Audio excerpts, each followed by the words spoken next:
I would simply say that there are a number of events in which we do not have an explanation, and there are a small handful in which there are flight characteristics or signature management that we can't explain with the data that we have. What I think people don't understand is the fact is that this is a fact now that we have captured with 4 eyewitnesses and on radar and on a very highly sophisticated piece of equipment that's sitting on the front of one of the top jets that we have. We've captured an object and we've seen an object, and that object is capable of speeds and maneuvers that don't make any sense on this planet. Correct. We don't have that technology. That's a fact. They start to get into the object detects and sees him. They start to do a circle dance and gaining altitude. And then at one point, Fravor decides that he's going to cut across the circle. And at that point, the object recognizes that he was going to do that. And then it shot off from that point, went, it's gone. And do the objects seem to be able to hover? Yeah. Do they shoot off at incredible rates of speed? Yes. Do they make 90-degree turns? Yes. Do they seem to be defying inertia? Yes, they've always done that. Do we have this technology and we're not using it because we think it'll be too disruptive to the economy and to people? It's one or the other, though. It's either human or it's non-human. And so what is it? Because it exists. Yeah. And, the government's telling us it exists. NASA's telling us it exists.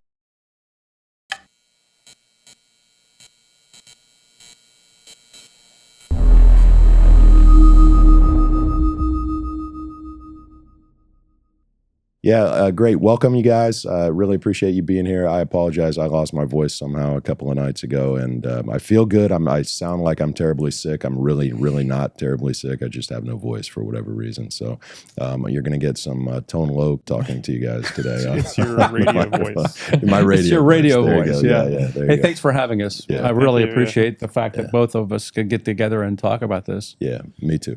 I'm excited to talk about it. You guys are a wealth of knowledge on the UAP, UFO topic, obviously. So yeah, my intention today is to get as much scientific evidence as we can brought out to people so that people really understand, some of the science that you guys have been able to, study, work with, realize, understand over the past, years and decades that you've been personally studying it and that the SCU has been in existence. So I hope to shed some light on the topic from a scientific standpoint today. And so that's kind of, the reason for the chat. And, I want to update people. I want to let people know what's going on with the topic.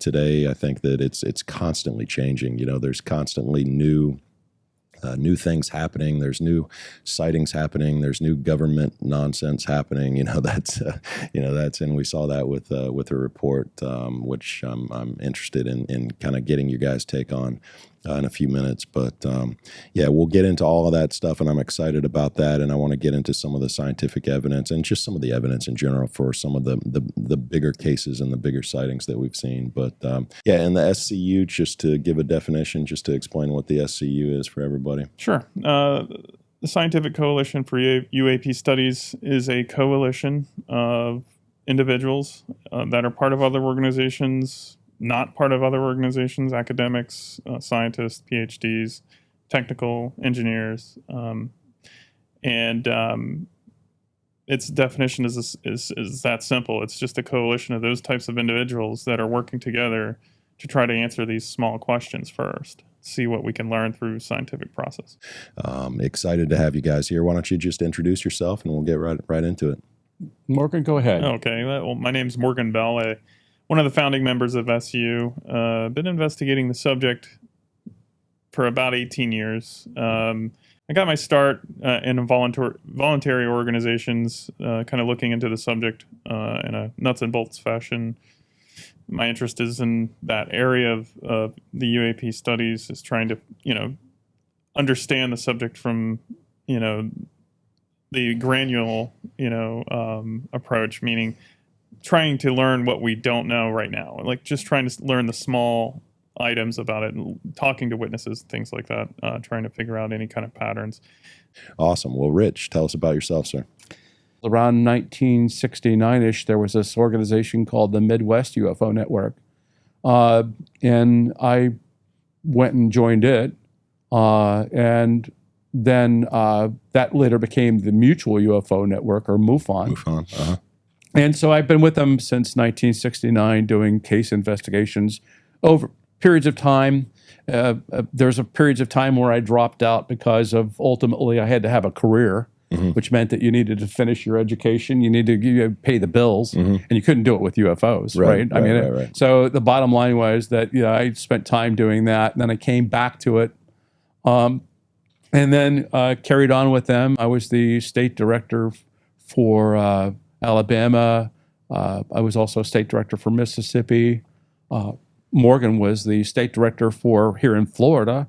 We got connected up, and then I ended up there for a while. I was the STAR team manager, which was a select group of key investigators.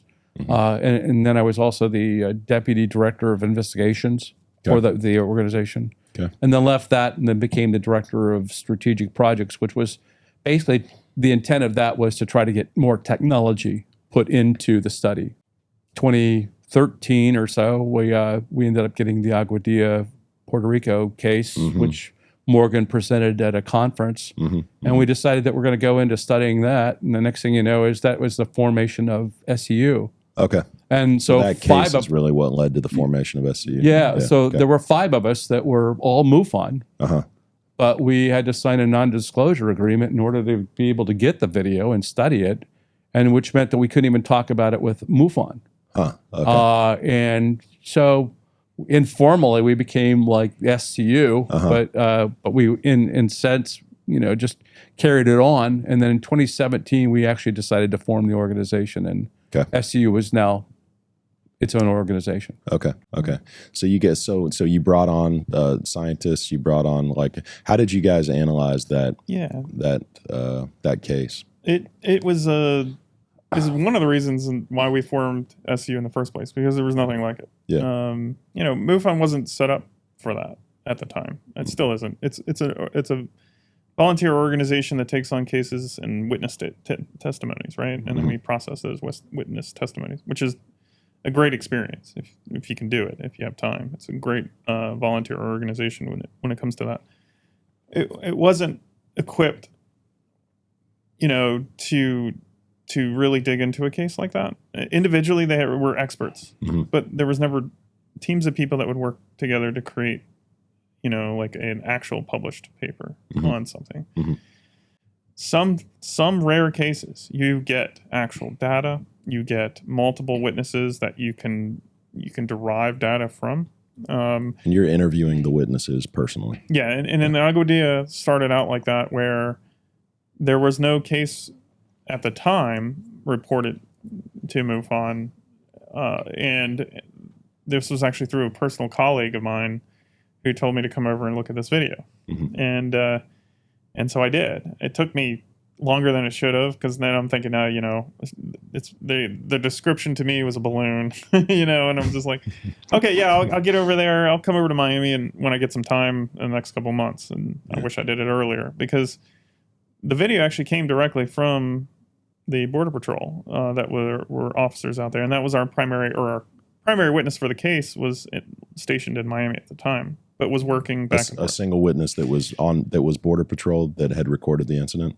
Well, he was part of the squadron that recorded the incident. He was not on that aircraft. The pilots and the technicians on the aircraft were speaking through that officer. So it was recorded, that video that we see, the famous video from that incident, was recorded from an aircraft? Yes. Oh, okay. I thought it was true. Okay. Directly from a Dash 8. Yeah. It's a Dash 8 turboprop that was reconfigured for drug patrols, basically. Okay. I don't know why I thought it was from a tower or something. Nope. That they were okay. Yeah, it's from a moving aircraft, and a lot of the analysis in the report, and again, this is our first attempt as an organization. We came up with the formula to bring on experts in their field, right? I don't want some guy that just does photo analyst to be the expert on avionics or Westcam systems, which is the camera, mounted to the aircraft. I wanted the actual, people that know what they're talking about when it comes to this, or mathematicians that know how to analyze data granularly, like taking, for instance, taking thermal imagery and turning it into data points, because that's what it is. Thermal imagery is actually physical evidence. So is radar data. It's physical evidence. Right. And so getting those experts to take that data and then break it down granularly. I mean, for instance, we did heat analysis on the object, right?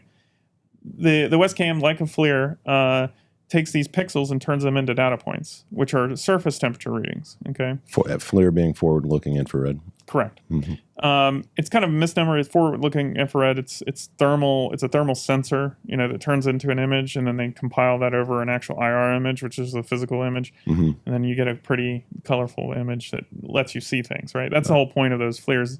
Originally is for security, for military to be able to see things, and for air-to-air rockets to be able, or missiles to be able to see its target. It's using those pixels. It could also measure 1/100th of a degree difference, so it's getting thermal contrast. Yeah. Wow. Okay. And so that's what you're seeing here. And you can the other thing with these cameras, you can either set it to where white is hot or black is hot. In other words, the heat temperature differences. And so in this case, it was the black is hot in that video. There was a lot of trying to figure out what the camera was reading at the time, right? Because we didn't have the manual, and we didn't have direct access to the camera. And we got part of the manual, but so this is just one part of the case, right? So this took us almost 2 years to really get through. And I was getting to the point, we actually looked at a study, in science, you have to find reference. You have to reference your sources. You have to figure out, okay, who has established science on analyzing something? Well, no one does UAPs, right? Right. So we found one because there was some cows in a field, and the camera picked up the cows. So we looked up a study. There was a study based on bovine thermal imaging and average surface temperatures of those cows. And so we had to kind of figure that out to see what their average temperatures were, what the temperature was of asphalt, during that time of day. That was all in this video that was being taken with the UAP. There was cows in a field. Yeah, there's cows actually out of the field. Okay, right? Gotcha. And the other thing is that we had from NIH. There's a tool called ImageJ, and we use that. And that tool is actually used in medical world, but at the NIH. I'm sorry, National Institute of Health. Got it. Okay. Sorry. So they use it for looking at maybe cell tissue or something like that. But you can take that and apply it to any video, and so we broke the 3-minute and 54-second video into 7,027 frames. Okay. I mean, that's a lot of frames, right? Yeah. So bottom line is that you can look at 255 shades of white to black. I mean, and we break it into that. So now you can look at the individual cells in the image, the pixels that makes up the video, right? Those individual cells. And you're able to then say, well, wait a minute, this shade of black matches the cow in the field. So we know the temperature of the cow in the field. So when you see that in the image, that's probably a very similar. Right. You get what I'm saying, right? For sure. Yeah. We even have an aircraft engine, a jet engine that was sitting on the tarmac, and you could also calculate. You look up the average temperatures of a idling, Boeing whatever engine, and you can kind of derive some of those temperatures. Right. Now, I will say, I'll back up and say, and this is something we still struggle with today, is limitations, right? Even though that our witnesses were federal government and had access directly to said video, most of the time these types of videos, guess what gets edited out? All the telemetry, the voices, everything that's involved in the case usually get edited out. Sure. In this case, we got the non-audio version of the video that shows telemetry, which we were lucky for.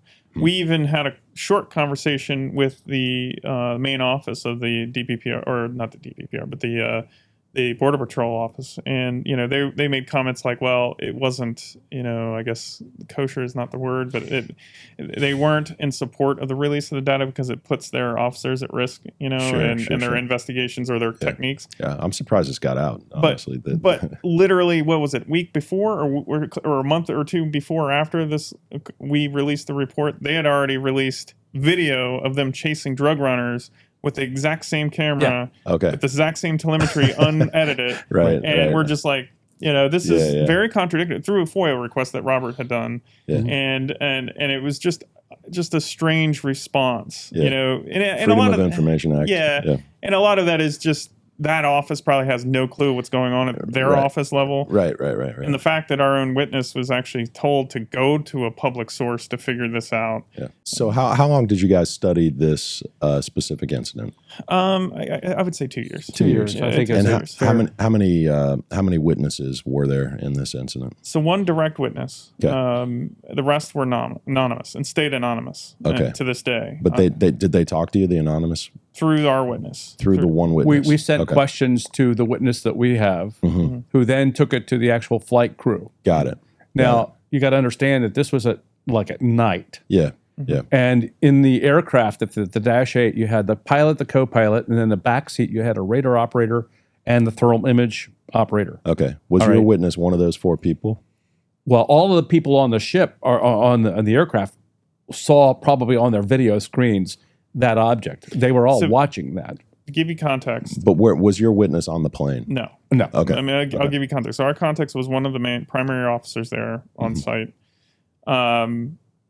He gave us. I actually met the witness on site. So I went to Miami-Dade Air Force Base and went to the Border Patrol section where you could see the F-16s. But got clearance, did everything properly through the right channels, met with him, had an interview, and then we subsequently did additional interviews over the phone and email with follow-up questions for those individuals, for those other. And so he would then relay all those questions to them, and they would give different answers back. He was an intermediary to the actual witnesses as opposed to us talking directly. Yeah, for sure. And what was this visible to them from the naked eye because it was dark, right? Yes. Or were they just tracking it from the on Depends on who you screen? talk to. So the person that's sitting in the back seats never could see anything because they're looking at a screen, right? The pilots did see something. The tower, evidently, according to our witness, did see the object physically, and people on the ground saw the object, which was like a pinkish light. I was going to ask, how did they describe it? Yeah. So a reddish pinkish light, like the color of the pyramids up there. Yeah, a little bit. Yeah, a little bit more pink, a little bit more like pinkish purple. Got it. Like a not violet, ultraviolet kind of pink. Okay. And the other key thing is you need to be, so if you look at the case, right, it's 9:00 at night, right, and they're taking off to go do a drug smuggling mission, just to make sure that's what they do. They were checking to see drug, surveillance and stuff like that. They're looking for drug runners. Okay, so they take off from this airport and they start to ascend. They were cleared for takeoff, but were they? Because now they're looking out and they're seeing in the direction that they're going to go, there is a light that's now coming in toward, leaving the water, and it's coming in toward where the airport is. Okay. And now they're having a question with the tower probably to say, like, who in the heck is that? Right. And, why was I cleared for takeoff, or something of that nature. Right. Well, now they're curious, right? So they circle around it and make a big sweeping circle that is going counterclockwise, right? And they're watching this light because they're not sure what its purpose is. Sure. And they decide to go around it, and they end up coming almost back where they came up in the air, or at that end of the airport. And the light goes out. Okay. Now they can't see it. Okay. So that's when the pilot then says, turn to the camera operator to turn on the camera and start filming it, right? So now the camera operator is now starting to film it. That's the 3 minute and 50, and they go around the object again, a second time, but they don't go in a complete circle. They end up coming around it, and then they have to head off and start doing their mission, which was heading more of a southeast direction and stuff like that. Well, bottom line is that's where they're doing that 3 minute and 54-second video, because they couldn't see it, and now it's on their screen in their cockpit, and they can actually look at it, track it.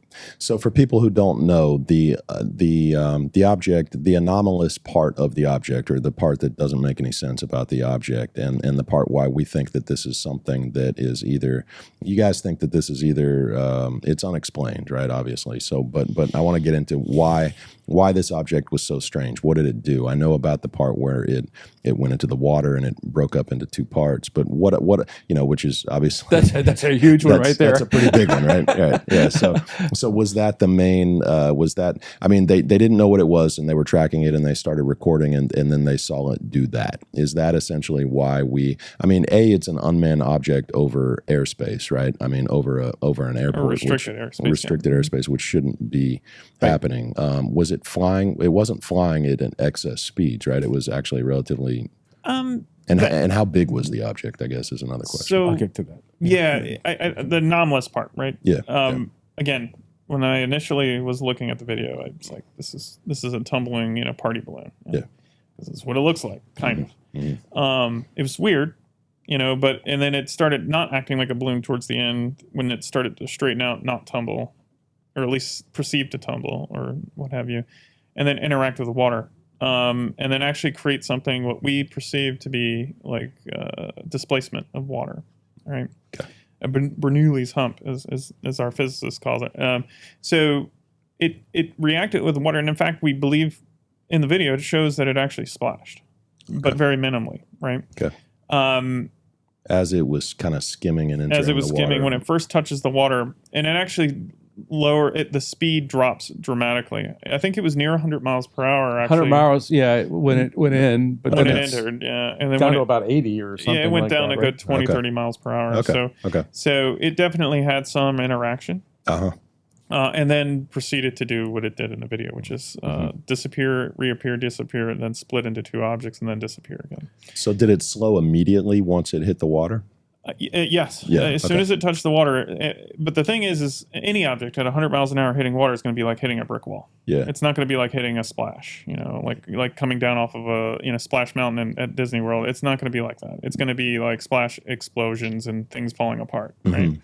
That didn't happen necessarily, at least not at first. And then the object does split into two, which almost seemed like a controlled split, not so much a whoops. The thing hit water split. So practically speaking, that's what we saw. Limitations I was speaking earlier. There is argument over parallax, meaning angle of where the pilot saw things and the distance to the object. That determines speed. But there is some error there that we all acknowledge. And even people who disagree with our conclusions understand that even their supposition is also an assumption of distance from the object. So in terms of the speed at above water or above and in water, so it wouldn't matter. It would be Okay. either. The reason why I'm mentioning that is, but it either went from 110 to 80 or 100 to 70. I mean, it was. It's still dramatic, Yeah, regardless. yeah. And the thing the reason why I'm mentioning the limitations is that I'm an advocate for sharing information, and science can only be done if there's cooperation. Right. And I believe that in cases like this, the Border Patrol and the federal government would gain from allowing academics and scientific organizations to look at the raw data.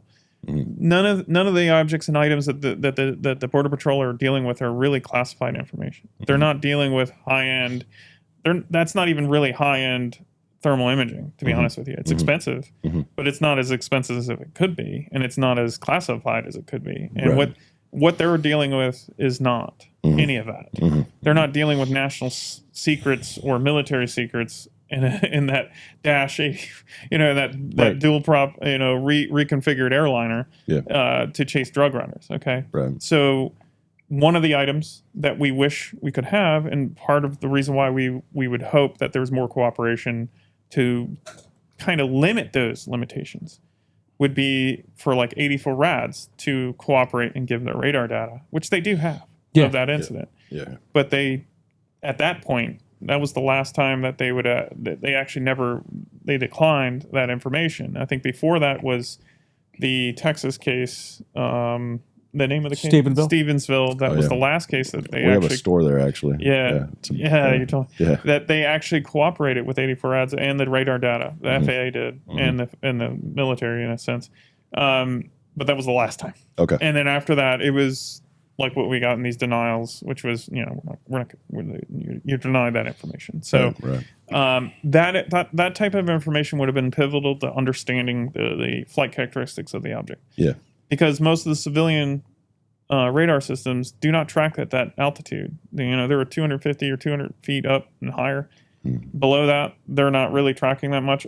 The 84 rads would catch items like that at lower altitude, which we believe that radar data would have shown the object specifically and its characteristics, much like the case in Texas. So the biggest thing with this object is for the size. Size. So there was at one point in the video where you really can get a determination about the size of it, because it actually appears to go behind a little light pole, right, or a pole of some sort, right, like an electrical pole, and because you're getting down to the pixel level, right. You can actually detect that and see that. And so it goes behind this, as it's going over a little road or highway. You can see even cars and stuff like that on the road. It's come down in terms of its altitude to the point where it can actually go through that. And it then heads over some treed sections and then goes out toward the water. I just want to point out to you, about a year ago, I was actually at that location. And it was interesting for me to actually look at that pole. I was at where the pole was. And to see even the high tension wires and some of the wiring that's up there, to tell you that a 3 foot to 5 foot diameter, it had to actually maneuver through that area to not hit those wires and everything else. And then it's going over this treed section as it's going out toward the water, where it's going now behind trees, right?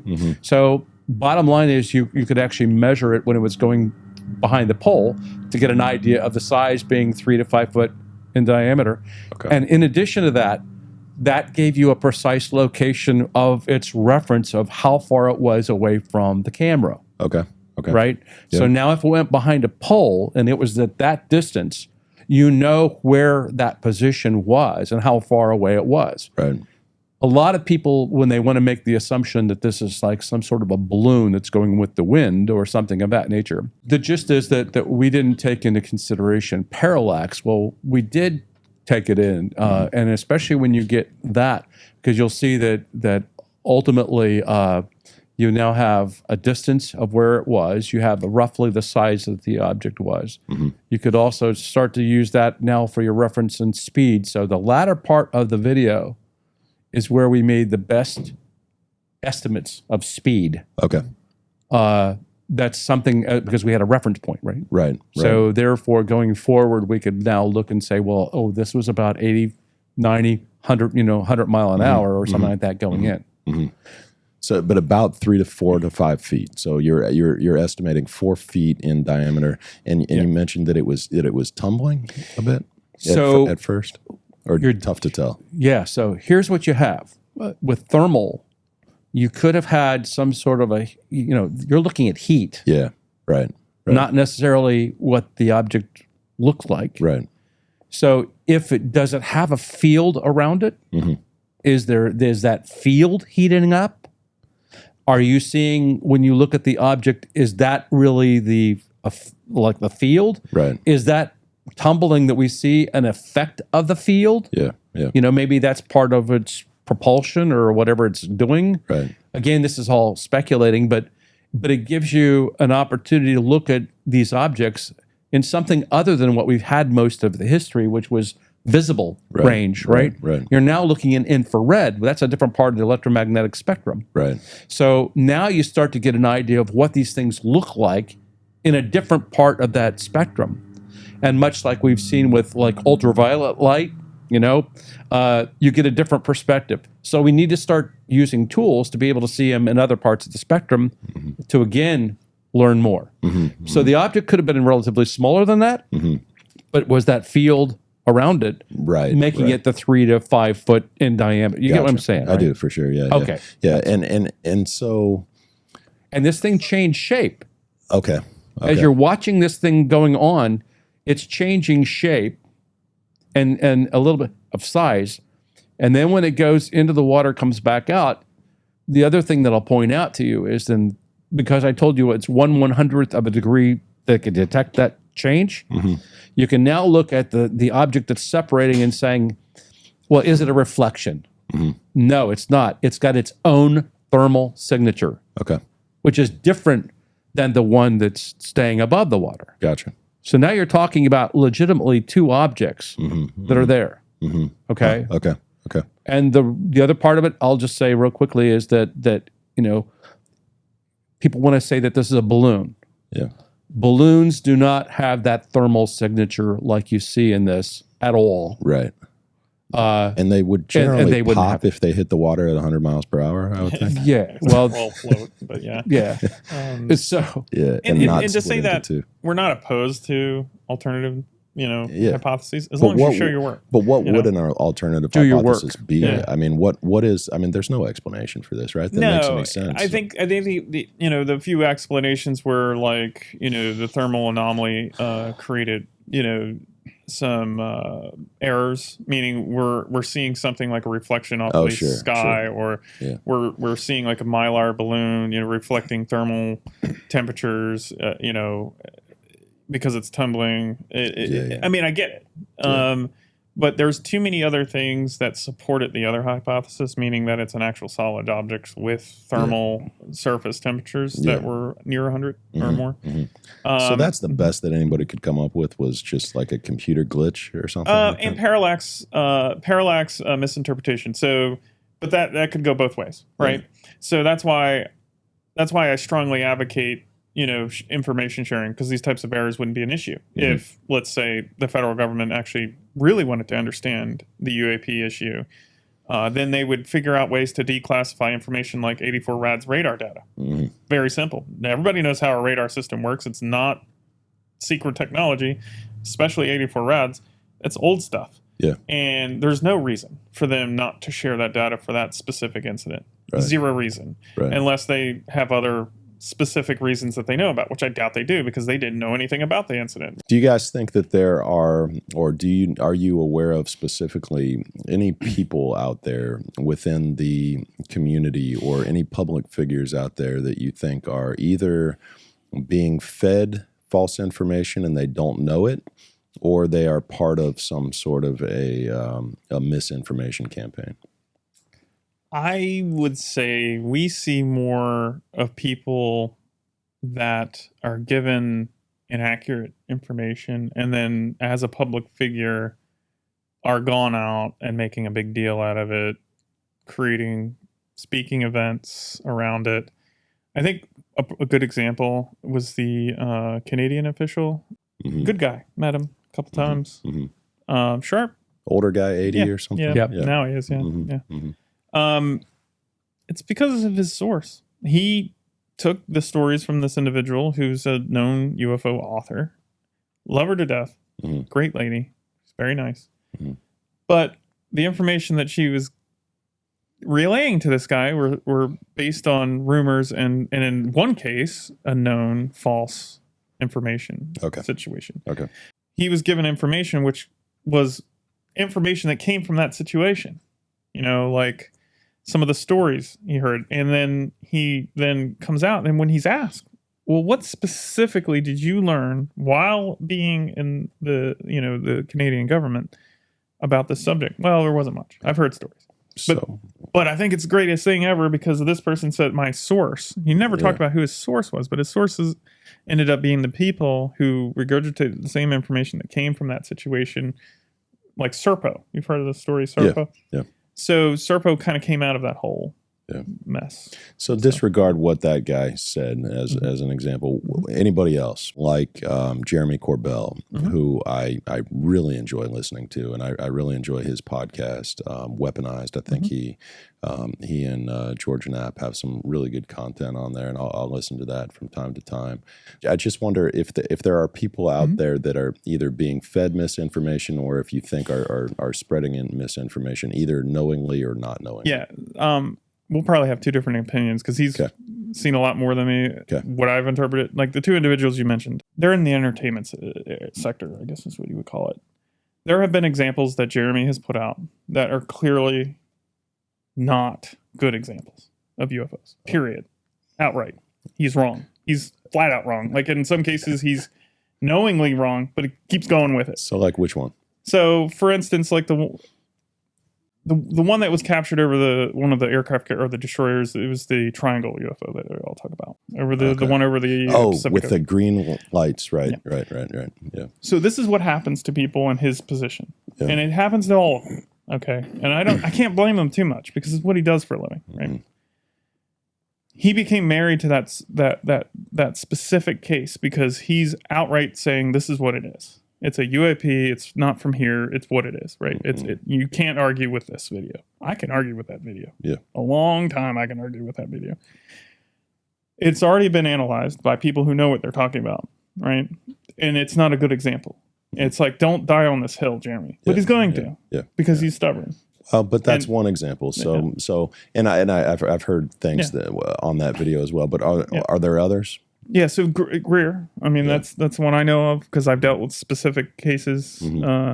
Namely, the one that happened out on the east coast of Florida, where he had his group out there doing CE5s, and charging anywhere between $1,100, $2,500 per person for the weekend. He said it's to get rid of the riffraff, right? So we proved through tracking data that there was a Beechcraft aircraft 75 that was under cruising speed that was shooting flares out of it. We have pictures of it doing it. A video of it. Their own people on the beach filming it. We proved it through tracking data and got stonewalled by the company that owned the airplane that got hired to do that. Okay. I can't say that they did that on purpose, but I can tell you that the object that they claimed were the golden ones, as in his own words, were flares shot from the open, canopy of that aircraft. The reason why that guy slowed down to cruising speed was so he can open that door. And which is a violation of FAA regulations. He's not allowed to do that. Yeah. Can't shoot an incendiary out of your airplane, even if it's over the Atlantic Ocean. It's against the law. If they really wanted to know that case, I didn't take it that far, but if you wanted to, you could take it to the prosecutor's office at that time, and they could have been prosecuted for that. Because the evidence was there. Okay. There was video of them doing it. There was everything that was pointing to a motive. And then if that investigator wanted to take it further, could have gone and started talking to the people that were in charge of that event. See who got hired by who, because there was a crime committed. Now, I'm not saying that Greer's organization is committing fraud. Okay. But there is clear motivation for somebody to commit fraud in a situation like that are misinforming people. There's a few people that were there that's why I got involved, because they told me about it and they were concerned because they didn't think it was a real event. They were like, I think this seemed a little weird, especially when Greer started telling people to turn their IRs off and don't use infrared, because it scares them away. He didn't say that, but he started telling his guy behind him to turn his scope off. So there's a lot of investigation that went into that case on our part, just to review, not SU. This is before SU. And so, do I believe there's a motive of misinformation in that situation? Yes, unequivocally. Who was responsible for it? Was Greer responsible? I don't know. Probably not. Maybe he didn't know. Maybe his own people were doing it and he wasn't aware of it. Maybe there wasn't. Maybe it was a third party. Maybe it was one of the people that brought his grandson out there to see UFOs. He's like, what? I hired a guy just to do it so he'd have a fun time. Right. I don't know who did it. Yeah. I'm not accusing them of doing, but somebody did it. Yeah. There are other figures, and Rich probably knows a little bit more of other individuals like that were involved in the Benowitz situation. But misinformation can come in a variety of different sources. It can come from counter intel, which is their job to counter the intel of other countries and adversaries. Sometimes their own people, if there's a military secret at risk. But it's not. I don't personally believe that it's this concerted effort by a small group of smoking men in a room. Like the whole X-Files scenario. I think there's different reasons for it. And it's often, most of the time, like most human beings, is personally motivated, meaning it will benefit them personally, whether it's money, power, position, whatever it is. Ego, whatever. Yeah. Right. The phenomenon it just has so much mud all over it, just from human beings, just like it does doing stupid things that like. So let me share with you, and lying and spreading misinformation and, all of that stuff that just makes it so difficult to get to the bottom of it. The reports that we ran into, when we look at the statistics, we found out that it's generally less than 3% were outright hoaxes, you know, which was, at that time, was relatively small. Okay. As I pointed out to you, now with VFX and all the other things you got going on, the rate of fakes and all that other stuff has dramatically increased. Yeah. In fact, there was one statistics that said something like that there are 6 million videos or something like that of fake UFOs on YouTube or something like that. I've seen a lot of them. You know, and so there are a lot of those people who are intentionally looking for you to believe this incredible video of this object that's there, and then it's gone. You know, it's like, where did it go? Oh my God. And they show the reactions of the public and everything else. Oh, it's all contrived, right? It's faked. And they're looking for clickbait or whatever, you know, something of that nature. So you have that on the increase. You also have a very gullible increase of the population we have. No critical thinking skills whatsoever. They just accept everything that's on the internet as being true. Right, right. So, or they're so over inundated by information on the internet that they don't care what's true or not true. They're just moving forward and just saying, "Oh, aliens. Oh, okay, you know, whatever." But they will oftentimes accept openly what is being conveyed, which is horribly bad information. It's true. Incorrect. Humans have been doing that since day one. And neither are they going and doing the next level of work that says, well, if I see this, I should investigate or I should dig deeper and do that critical thinking stuff. They're not doing that. Right.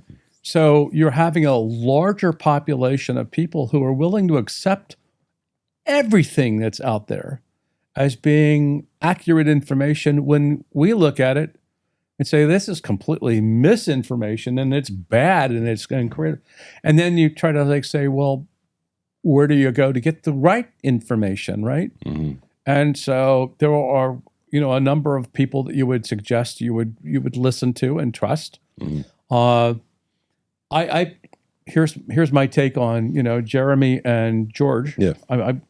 I respect George. I think that George is trying to be, you know, he was great, you know, a journalist, investigative journalist. He really has a sincere attitude about going and looking into things and so on and so forth. But I don't see that same level on the filmmaker side with Jeremy. Say that, you know, going, you know, so even if you look at what the Arrow and which is the government organization that's looking into this, and as well as the study that was done by NASA. Is Arrow really looking into this? I mean, that's kind of the question. Well, yeah, they are. I think that they're getting reports. But they're only going so far with things. I think that ultimately, they are getting military reports. In fact, videos and things like that are sent to them. I work in the DoD. I can go up on the high side and take a look and see certain sites, and I see the Air Force site where they've got the collection of all these videos and things like that they've taken.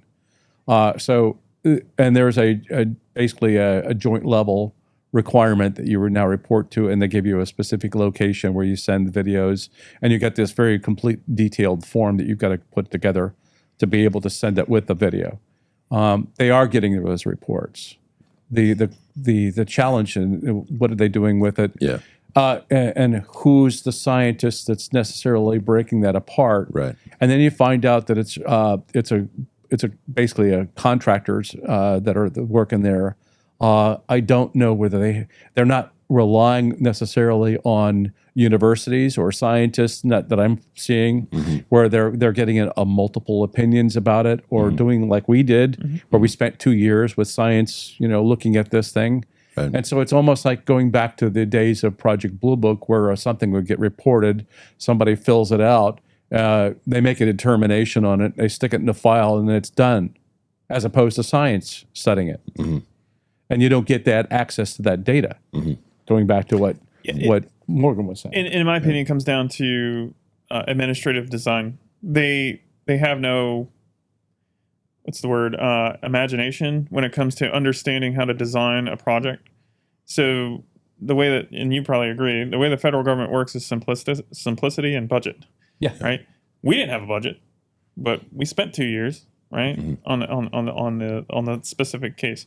What they could be doing is analyzing the cases rudimentarily and figuring out what cases they should be spending time on. Yeah. Are they doing that? No. Describe the incident just real quick for people that maybe are not as familiar with the actual incident itself. Like just in 60 seconds or less. Just give the highlights of that Nimitz incident. Yeah. So I mean, the ships typically what they do is they come back into a port. They're there for a port, and then they re-instrument everything and bring it up to speed. So they'll do that type of thing. So and after they do that, they run out and do a test. It's called a computest or something like that. And they'll go out and do these tests to see how the systems all work, that they've now been retrofitted, for newer missions and stuff. So bottom line is that they were around November 2004.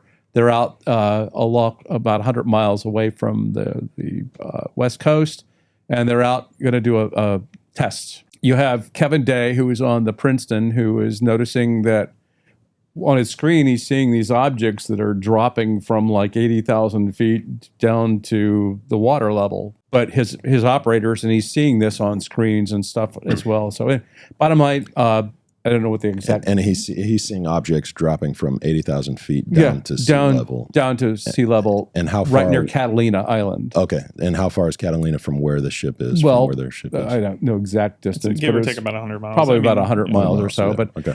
But the gist is that he's seeing that over a period of a couple days that these things are going on.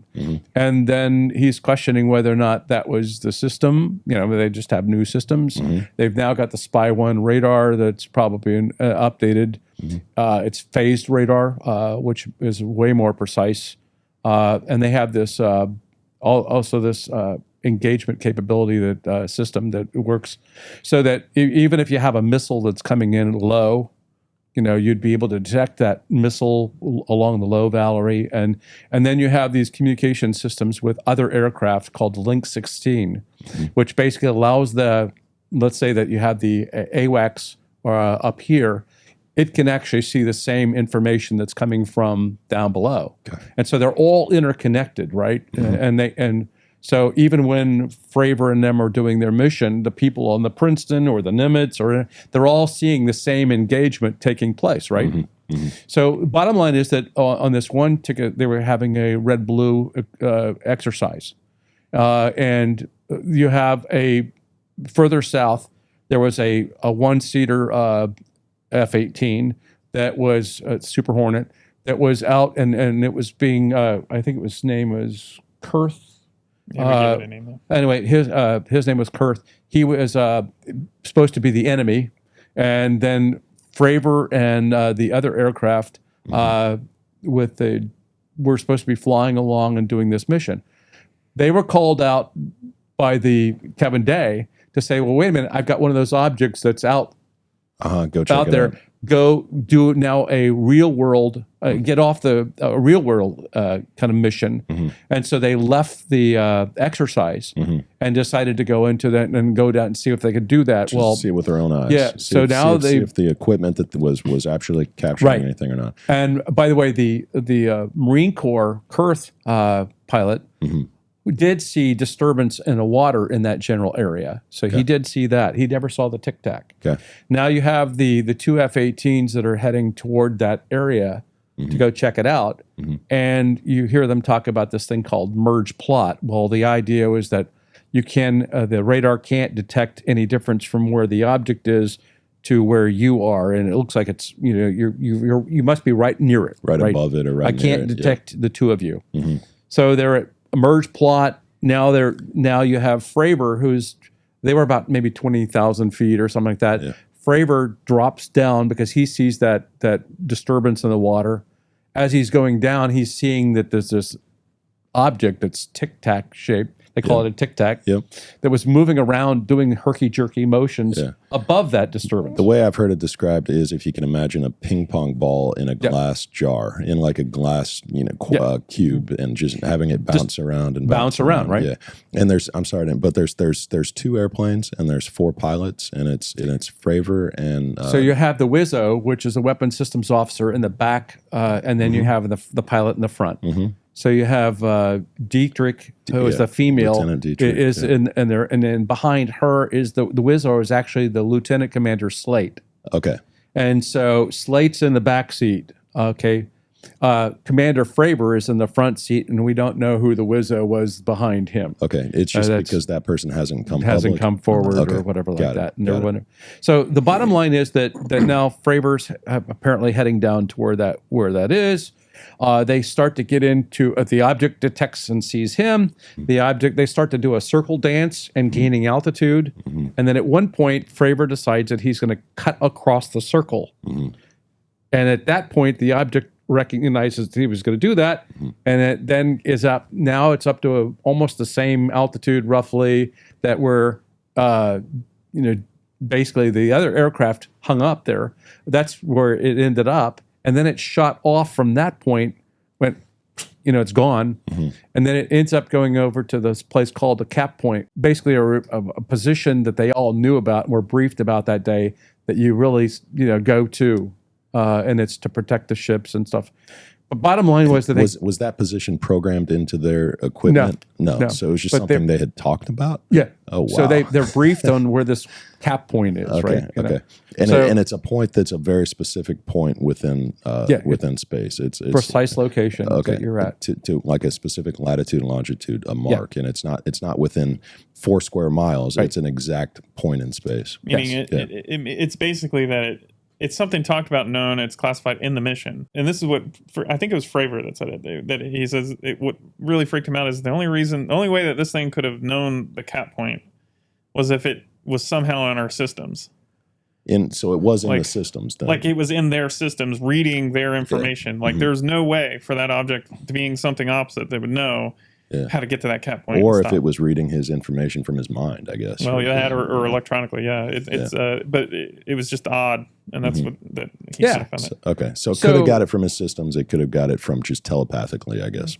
Yep. But it knew it, and it went to that specific point. So it went to that point and says it's almost like saying, "Hi, I know where you're going to go next." Right. So now he's heading to the cap point. Anyway, by the way, they return and they land on the flight deck, and they're now basically going about whatever they do when they land. And the other people on board the Princeton also were now looking at the Tic Tac, which, by the way, they didn't notice that the object had gone from about 20,000 feet to stop above the water in a 0.7, like 3/4 of a second. Wow. Yeah. 3/4 of a single second. Before you can say 1, it had already gone 20,000 feet and stopped, right? So how fast is that? That's 4 miles. That's where, when we did our study, we're finding out that, let's see, that's about 144,000 miles, an hour.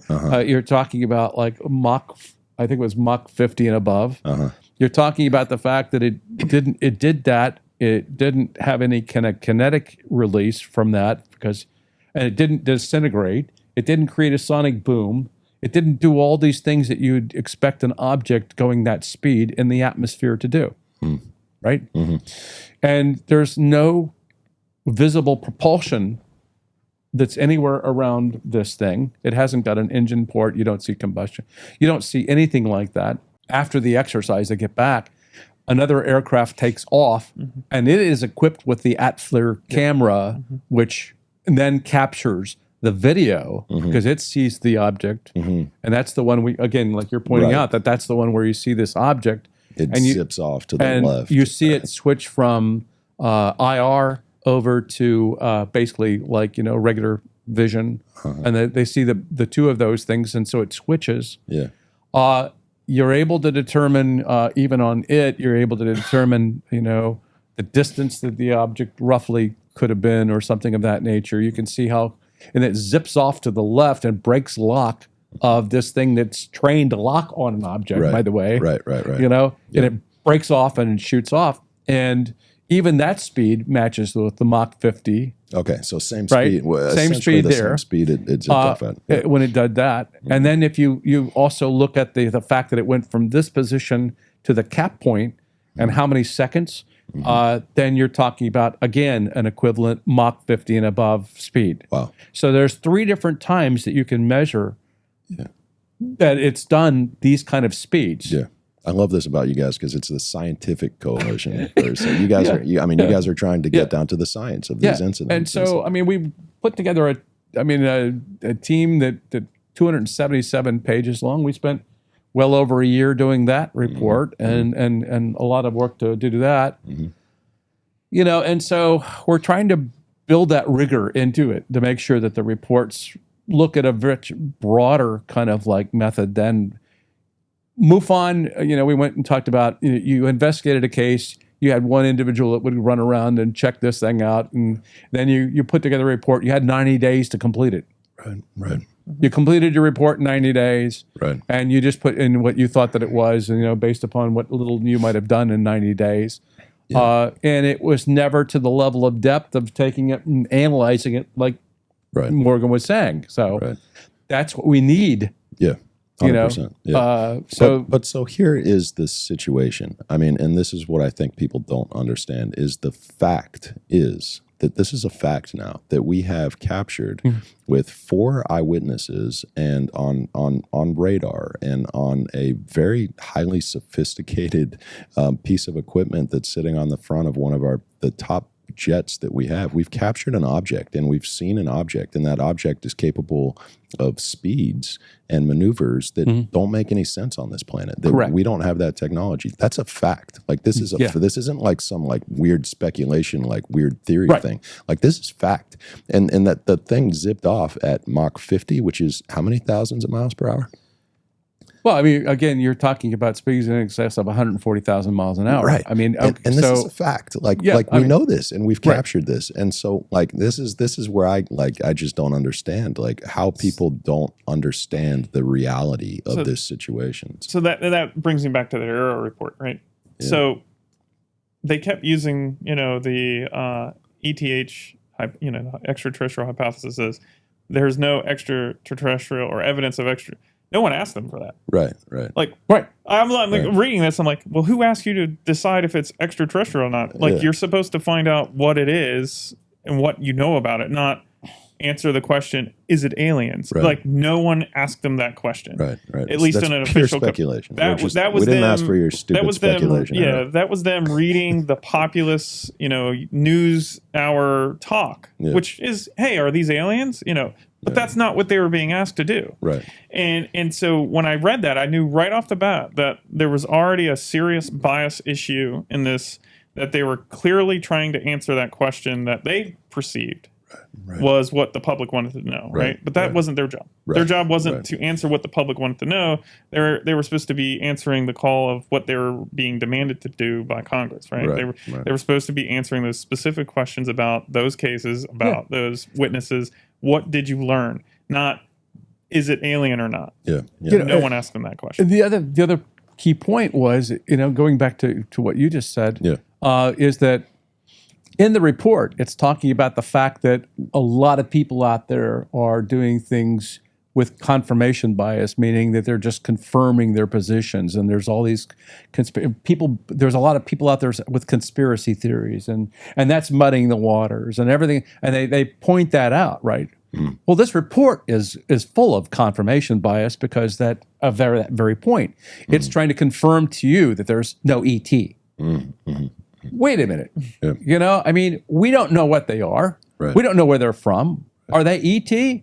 Oh, no, we don't know. Could they be interdimensional? Could they be, living here on the planet and underwater? We don't know. It's all pure speculation. But they jump right into over ET. And I'm going like, we're asking that question. It's like when we do these reports and these studies, we're not asking that question. Right. We're trying to follow Let's data. follow data. These are the facts. Yeah. Like, let's just state the facts. Yeah. And the fact in this case is that we Right. have an object that is been seen by multiple sources and verified and known to be factual that this event took place. I mean, we have scientific evidence that this event took place, and it's accelerating at speeds that don't make any sense on this planet, and it's traveling at speeds that don't make any sense on this planet. And so there's two options: either it's not from this planet or this dimension or something. It's either human or it's non-human. Is what Either I'm we trying to made say. it or we didn't. Either we made it or we didn't. Those are the two options, because we know factually that this event has taken place. And so either we made it or we didn't. Exactly. And if we didn't make it, well, that's a pretty interesting conversation. Don't you think, we ought to be talking about that? And if we did make it, that's almost even bigger, because I mean, huge. How much money are we wasting on Right. diesel fuel and fossil fuel and just like alternative forms of energy that are completely irrelevant and expired, that we just don't need anymore. And we're just, putting all of that stuff do we have this technology and we're not using it because we think it'll be too disruptive to the economy and to people, I mean, it's one or the other though. It's either human or it's non-human. And so what is it? Because it exists. And I mean, the government's telling us it exists. I mean, NASA's telling us it exists, and people are like just so blind to this. It's one of the things that I continue to see is a lot of the younger and the newer people in this whole phenomenon. And you always have that problem where, like me, like this old guy that's been around and I've seen all this stuff. And then the new people come in and I'm interested in this. Oh, this is really cool, and everything. Let me point out to you that the objects that are today, and we want to say that these are new advanced weapon systems or something like that are being developed. But these same objects were doing the same kind of things back in the 50s. Right. Way before we had computers. Right. And way before we had this advanced technology to be able to do these things. Those were rivets, they were in aircraft. And so the bottom line is that these objects that we're seeing today, we're doing the same exact thing back at that time period. Mm-hmm. Well, you can't say that it's like, the Russians got something and the Chinese got something or whatever like that necessarily, and say that they've got this advanced technology and they're doing it. Right. I'm sorry, that doesn't work. Right. So then we're talking about something that's like this even through recorded history. Yeah. So what is it? And if you follow that logic, then it takes you to the point of, okay, well, if it did exist in the 50s and it did exist in the 60s, then we have another couple of options. And one of those options is that it's reverse engineered alien technology or non-human technology, because potentially that's where it brings you. It's either all non-human or it started off as non-human and we reversed engineered it, and now Nimitz was us, and these other things were us. I mean, those are. Or it's some combination of the two, but isn't that where you have to go logically on the conversation as it progresses? Then that's a good question. Logically, so to an academic, this is an illogical conversation, right? Typically, it is. I mean, the way that they think is, well, this is an established science. Where's the data? And they have a good question. Where is the data? And this is why I keep saying... But we just talked about the data on the Nimitz kind of. incident. So let me explain why it's not. And it's a good reason. Okay. It's limited because we had to glean the juice out of this one from witness testimony, from limited information, from a barely released video, right? What I mean by that is limited. There's no data on it. We can't actually get anything out of it other than what the thermal imager saw. There was a solid object there. There was a thing doing a thing, right? What we require is verifiable data. We require science, not just SU. I mean, the world requires repeatability data that tells us exactly what that object is doing and exactly the time and distance and speed. When scientists get that data, they can start answering actual questions, right? What we did was we scraped the surface of a real incident that has real data in it. But to a scientist, the data that we gleaned is limited in nature. We performed science on the data that we had. My argument is the people individuals, organizations, private companies, and governments all over the world need to do a much better job at figuring out how to get that data into scientists' hands to answer those questions. Because if they don't, they're being irresponsible. If they don't, they're not performing science. You can't perform science in a vacuum, okay? It doesn't work. Never has. Every time that we've compartmentalized a project in the past, so much so, it slows the progress down of anything. Even the development of the nuclear bomb was hampered by compartmentalization and national security, right? Well, that it was even meant to do that. I mean, I think originally the scientists were like, new energy, wow. And then there's like, oh, you can use it as a bomb. Oops. So it's kind of the same concept here. They're afraid. Don't get me wrong. Kirkpatrick is afraid of adversaries getting information like shape, color, and distance and what it looked like to the witness. Is this what you do for a living, or are you a scientist, Kirkpatrick?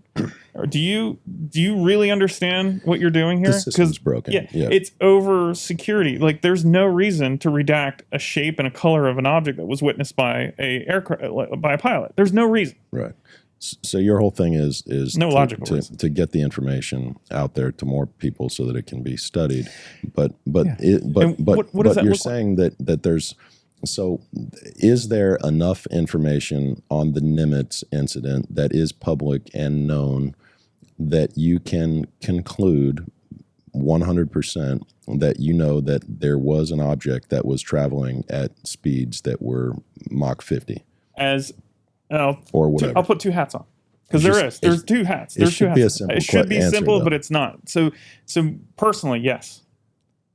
My scientist hat says no. My scientist hat says, good story, but I need to see the data. I believe your story. I think you're credible. I think you know what you're talking about. But as a scientist, I need to verify that. And I need to verify that in the data. Give me the data. And you can't verify the data because why can't you give me the data, sir? Well, sir, it's classified. Well, why is it classified, sir? Well, it shows the capabilities of our new system. Well, can you shave that down so it doesn't? So we can see the data points so I can analyze this information? Well, we'll put the experts on it. We'll get back to you on that. And then we never hear back from them. So my frustration is I'm tired of hearing the stories. I am absolutely over it. I'm tired of hearing pilot stories. I am, personally. Okay. And it's only because I've heard so many. And you're probably in the same boat. I've heard too many. I've heard directly from officers, admirals, generals, pilots, quartermasters through the roof, people who write the notes for these ships, like the Kushnik, the Coast Guard incident in 1964, in 1967. I hear these things all the time. I'm tired of hearing the stories. I want to see the dang data, and I want to see the dang data put into scientists' hands so that these questions can be put to bed, meaning that Nimitz case is a prime example. They need to release that data in a means that protects national security, but allows the data to be scientifically analyzed. And they can do it. They can absolutely do it. They do it all the time with their contractors when they do these developments. When they develop these systems, they are scientifically analyzing how effective their systems are, and they go back to the drawing board and make them better. They do this every day in, day out. They can easily get an agreement with Harvard, whoever, MIT, and say, we're going to get you involved in this. We're going to have you independently look at this radar data or this tracking data. It's not just radar. And we're going to take out some items that we don't want the public and if you're going to publish this publicly, so we need to take out some things that shouldn't be in there. So it protects the capability of our F-18s. So it protects the location of our ships in the Pacific Ocean, because I understand that's what you need. But here's some raw data points of the object moving in space. Tell us what this thing is. That's what needs to happen. Yeah, and so let me bounce off that, because like even in Huntsville, where I live, right, we have the University of Alabama, Huntsville there. The Applied Optics Department and a number of other departments over there on the university has what they call a CRADA. It's a cooperative R&D kind of like agreement that you can get, where all I have to do is take and pass them data. They do the scientific work on it, and then they can come back and share, and they strip off classified stuff, so that you can do that. And you can do that. You can give somebody radar data where it doesn't do that. You can even in a lot of these videos and things like that, you'll see now that they'll get rid of the telemetry you see on the screen we got, right? They'll do that because they're redacting it. They didn't want you to know that, or they strip off the voice because they didn't want you to hear. The pilot might be giving a location of where his position was, or something of that. I think nature. in the case of the Aguadilla case, was they didn't want to hear him cussing because they were. Yeah. Okay. So the gist is, he was like, "What the is that?" And so the point there being, that was the reason given to me. So. Yeah. So the point there is that you might have the situation where they strip that, and that's. I work in the IT world with the Defense Department, and I see what they do. They can strip off, they edit it, they get rid of these things because they don't want a national security, right? And so allegedly now it's all gone, and they give that out and they'll release it to the public. But again, you have these credos that you work with universities and do that, and there's a lot of universities that will actually engage in building our weapon systems and various other platforms. So there is a relationship there. Yeah. What we question is whether or not that was being applied here for each of these cases. As we said, we had scientists that were actually looking at it that did we delved into it for 2 years. Do I believe that they are spending 2 years on their project? I don't have any evidence of that. They're not even showing you. We write a 277-page report, and it's peer reviewed. Did they do the same thing? No, they don't. Have you seen 277 pages written about any one of the objects that we've had the videos released? No. Do we know that they did? And so there's a mistrust that there is not that level of scrutiny being applied to each of these things that you're seeing. I think even comments from some of our academics when they read the Arrow reports, like, there's so many mistakes in this thing. Well, they're like, why? How did this get just grammatical mistakes or format mistakes? But dig this: everybody knows throughout history that June 24th, 1947 was Kenneth Arnold's sighting. In their report, they say it was June 23rd. Right. I mean, come on. Yeah. I mean, how could you miss that one? Right. I mean, so I guess just a question or two more about the Nimitz, and then I want to move on from it. But so it is.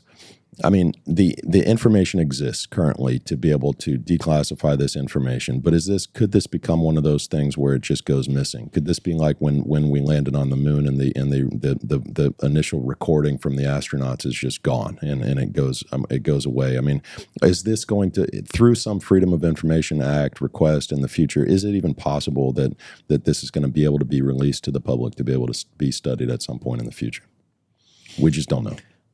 I think there's going to be a bigger paper trail in this one, only because probably in the testing phase, especially with Raytheon and some of the contractors involved, there was a lot of chatter, a lot of looking at it, keeping the data, sharing the data, right, between the organizations that are allowed to access to it, to the point to where it's probably sitting on 5 or 6 or maybe a dozen or more hard drives.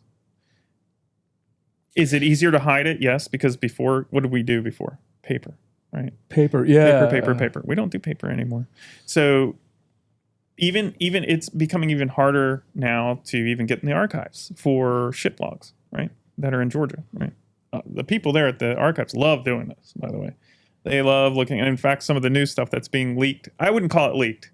It's more like the Department of Navy's like, we didn't release everything. Here you go, guys. Here you go, archives.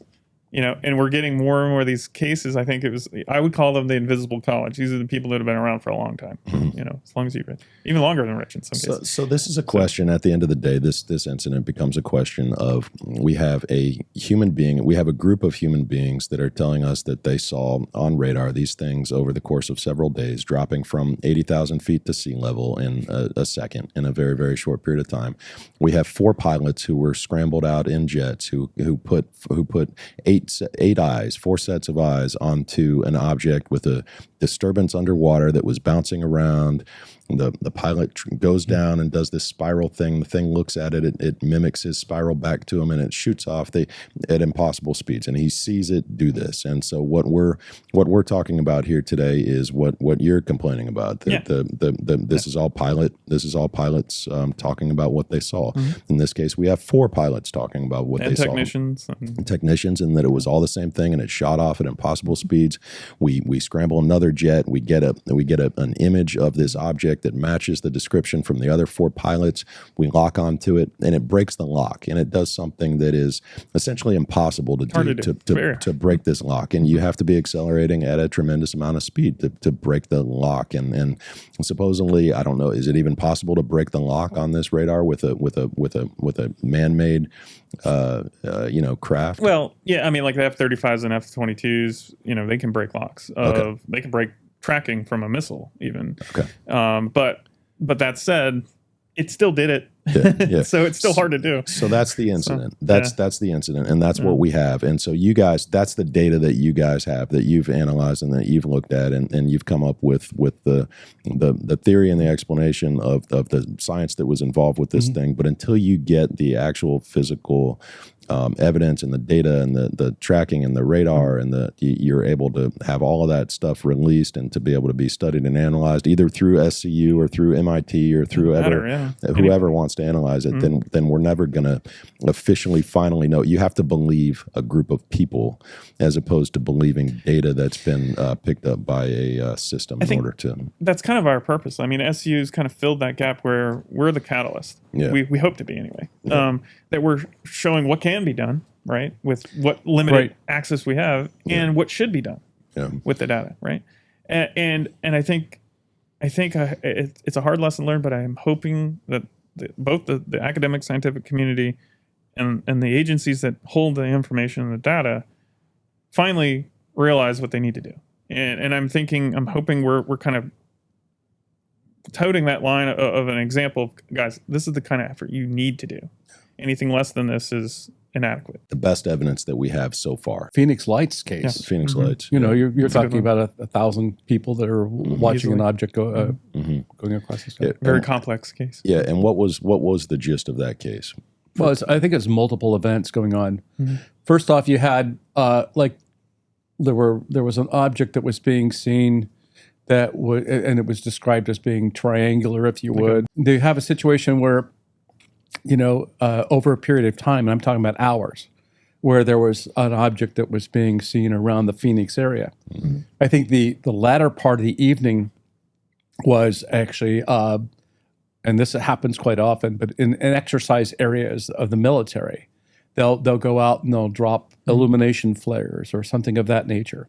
And there was a whole week where the Maryland National Guard was out doing exercises on this one point south of the city. And it was on the other side of a mountain range. And I think it was a Goldwater range out there. Anyway, the point was that people in the city saw something earlier, and then later on, they were seeing this set of lights. And I think that those were two different things. And so, like, the original was definitely an unknown that we couldn't identify. But then later on in the evening, they were seeing the actual illumination flares from the test range. I have a personal connection to that. Air National Guard, 175th out of Baltimore. My father was lieutenant colonel. What happened specifically with those lights? Not the incident. The incident is a real incident, and I'm not discrediting it. And it's part of the problem, is that a lot of these popular UFO talk people with books and everything about the incident, the Phoenix Light Incident, talks about that as if it is the incident, right? The lights that got recorded that the media always shows when they talk about the Phoenix Lights. That wasn't the incident. You're saying those were flares? Those were flares. Yeah. Absolutely flares. And they were proven by even one of the people we worked with a while ago who did video analysis showing where the range was, and where the flares started disappearing once they went behind the mountain range. They proved that those were flares, okay? I know the pilot, or at least the name of the pilot that dropped those flares at that altitude by accident, that he dropped the flares at a bit higher altitude than you usually would on a range. So And the reason for that is they cannot land with those incendiaries. Okay. So they have to drop them. So if they didn't use them during their exercise, they have to drop the rest of them off. So the guy has to return or put them over the range, right, before he lands. They got back the next day, I believe, and there were hundreds of TV vans and news, CNN, all the, everybody was there. And they didn't know what the heck happened. They had no idea. They're like, what did we do? It's like, that was the first reaction. It's like, what the heck is this? And, they had a hard time getting into the base because there were so many people and news crews out in front of that base in Maryland. They were trying, because they were already put out there real quick, that they're the ones that were out there at the time that dropped the flares. And they had all these questions about this UFO incident. Did they know about the UFO incident? Did they see it? Well, this crew, the pilots, didn't have anything to do with that incident. In fact, they didn't even know about it until they heard it from the news. What happened before that was a much more complicated and complex set of sightings of an object moving, I believe, from southwest to the northwest or east. Actually, wouldn't it? It was actually started in Henderson. Yeah, it just went all the way across the entire. Yeah, it went area. across the state. Yeah, actually, It's seen in multiple different towns and cities by thousands. So Henderson, Nevada, is where it started earlier in the evening. Okay, and then it eventually started working its way into the Phoenix area. Okay, and then and people were like looking in different directions away from even where the National Guard was. But this is earlier in the evening, right? Way early, like 2 hours even. Yeah, and they were seeing objects that were this object that was going across the sky, which was slow moving, and it would actually, they knew it was one object as opposed to like separate lights because they could actually see that it was covering up the stars as it went across the sky, right? And and some of them were so close that they could actually see, and they say these lights look like very unusual lights. They described them as being very unusual. And that was another thing that was interesting about it. But the point was that object is distinctly different from later in the evening when the flares were dropped. When the flares were dropped. But so you have some of the people seeing both of those things, and that's where we had to draw that distinction. So was it a different shape completely? Because the flare shape was essentially a V, right? So the problem with flares. Okay, so these typically, they actually have an altitude where they can reach at a certain altitude and they're pinged to go off, right?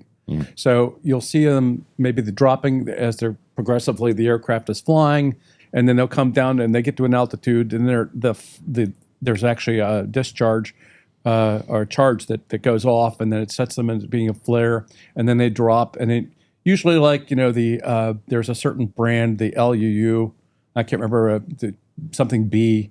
Anyway, that will last maybe like 4 to 6 minutes or something like that before it goes out. And they have a parachute attached to them, right? And so bottom line is that many times you don't see the parachute, but you just see that illumination at a distance. The problem we have with what human testimony is that if they see 3 lights in the sky, they, in their mind, will say that's a triangle, or they'll make it into a triangle. And they'll say it's a triangular-shaped object. Well, wait a minute. It was 3 separate lights that you're seeing, and in your brain, you're making it into one object. Yeah, in this case, the video was shot at a low angle, too. So they saw this lights in the distance and stuff like that over the test water or the Goldwater Range and stuff like that. And they might have called it being a triangle when it was just 3 separate flares. But I thought that the image that I've seen, or the famous image that I've seen, I thought it was like 5 or 7 lights. It's a long string of lights, one kind of down at the bottom at an angle. So you're looking at it at 120 degrees or less, and you're looking at it from several miles. You're saying those are flares. Those are absolutely flares. So the 7 right in a row that form a perfect triangle were flares. It wasn't perfect. Just hovering in it. See, there's no way of knowing if it was a perfect triangle because you're looking at it at such a low angle. If it were a perfect triangle, you'd just see a straight line. Yeah, well, whatever. It was pretty. It was pretty close. Yeah, right there. So. Yeah. So that's pretty. So there's actually a distinct difference in the distance between those two. So if you looked at the lights, see how the lights are they have a different spacing if you looked at the individual lights, right? Yeah. So, I mean, but the bottom line is that they're being dropped out from a moving aircraft, and then they drops down with the So the shape of the actual craft, not the flares, but the shape of the actual craft. How similar was it to the shape of the flares? Was it a completely different shape? What was the shape of the actual craft that was seen by 1,000 people? Yeah, by a chevron shape. It was chevron. And there to talk about the earlier hours, it wasn't pitch dark out. It was like dusk. It was still light out, and they saw the object solid. I mean, even the governor he at the time he saw it. could see the object. He didn't see lights. He saw the lights, but he says, I saw the object. Like it was an object. It was a perfect triangle. It was solid. It was black. I couldn't tell. I couldn't see all the details. I could see some details on it. Yeah. It was a solid object. So why don't we have video on that?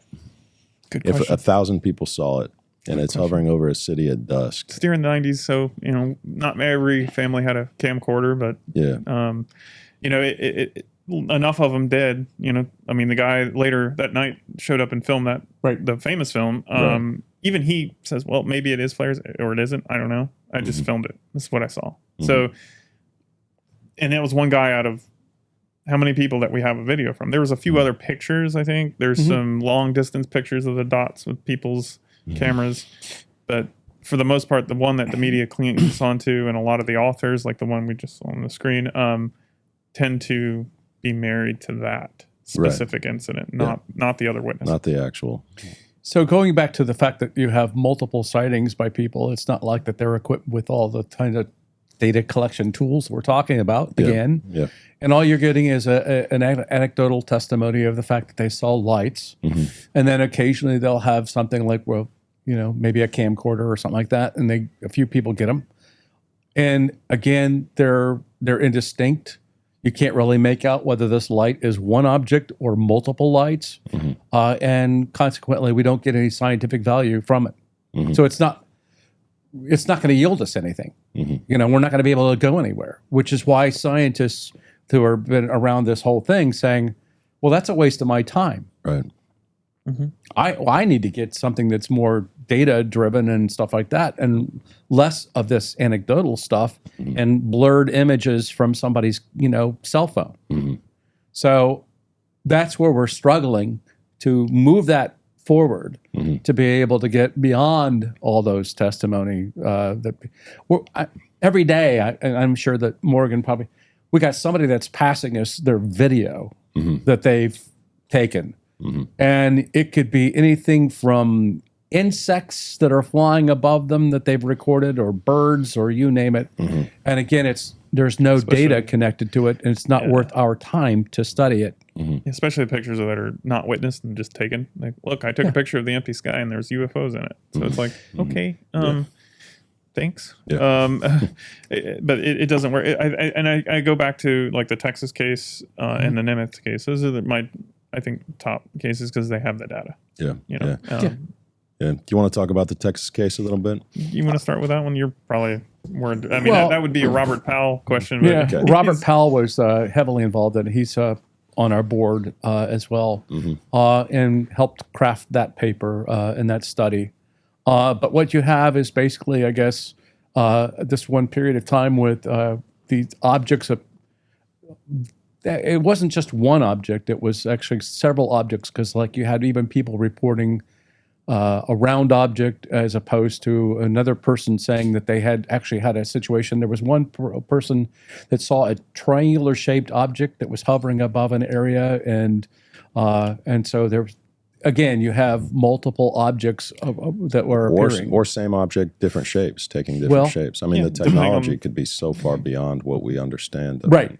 So the bottom line is that you had these objects that are appearing around the Stephenville town, and quite a number of people, I guess that there was something like over 400 people that eventually came together and said, well, I saw it, or I saw it, and then the other thing is you had two, I think, F-16s heading down towards and appeared to be chasing after these things. Okay.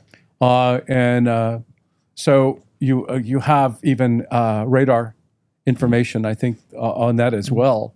that you could look at and confirm that, number one, you have jets in the area. That's one thing. And then also that you potentially have an object that was in the area at the time.